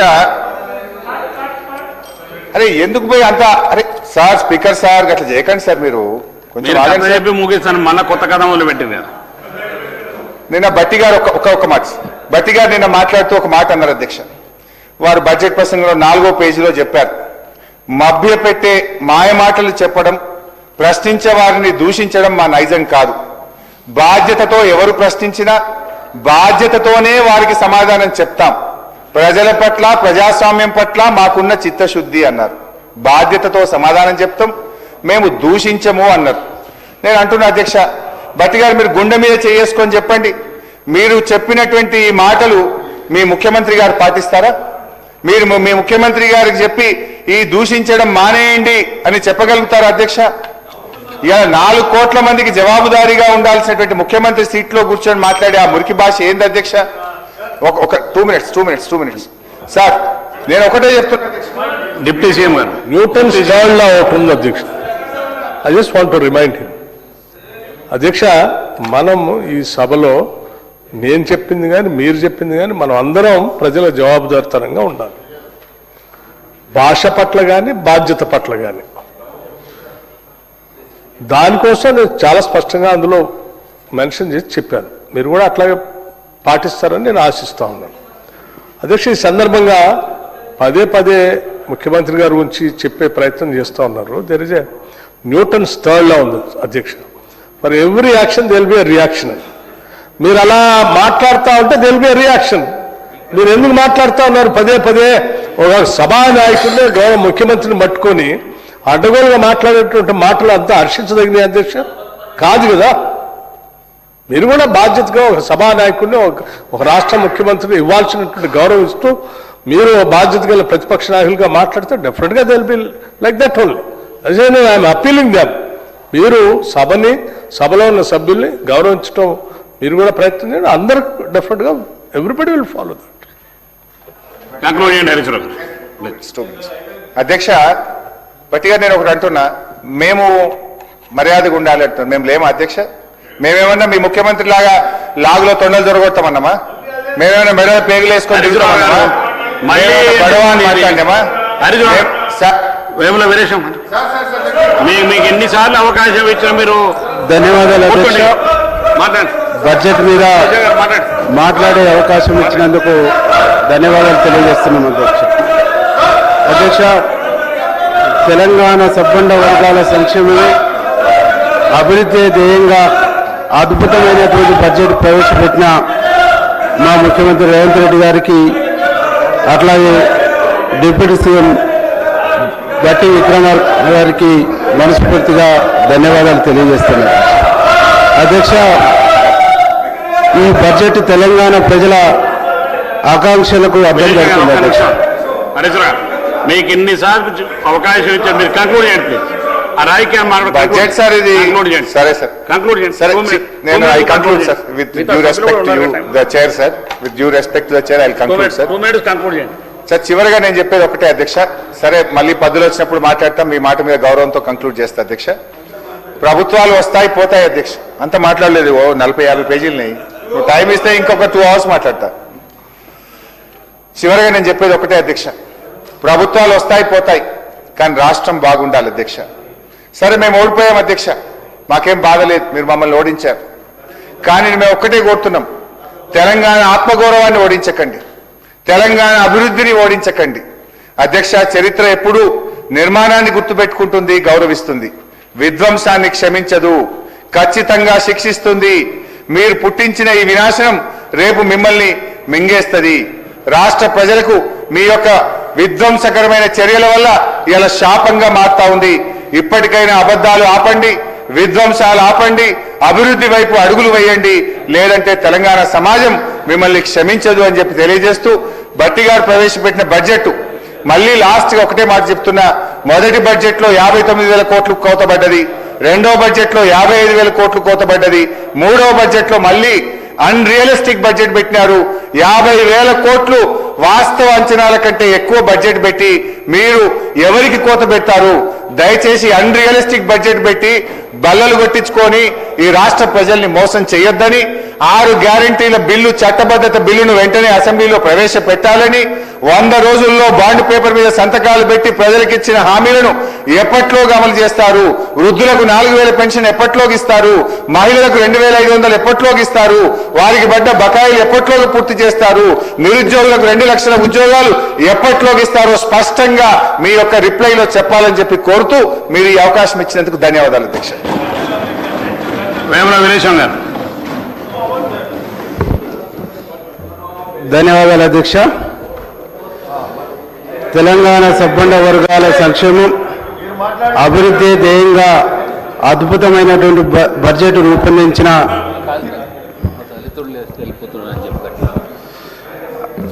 అధ్యక్ష 2-3 సార్లు నన్ను ఆపిరు. కనీసం ఒక దళిత శాసనసభ్యుడు మాట్లాడితే కూర్చోకుండా వెళ్ళిపోవటం అనేటువంటిది దుర్మార్గం అధ్యక్ష.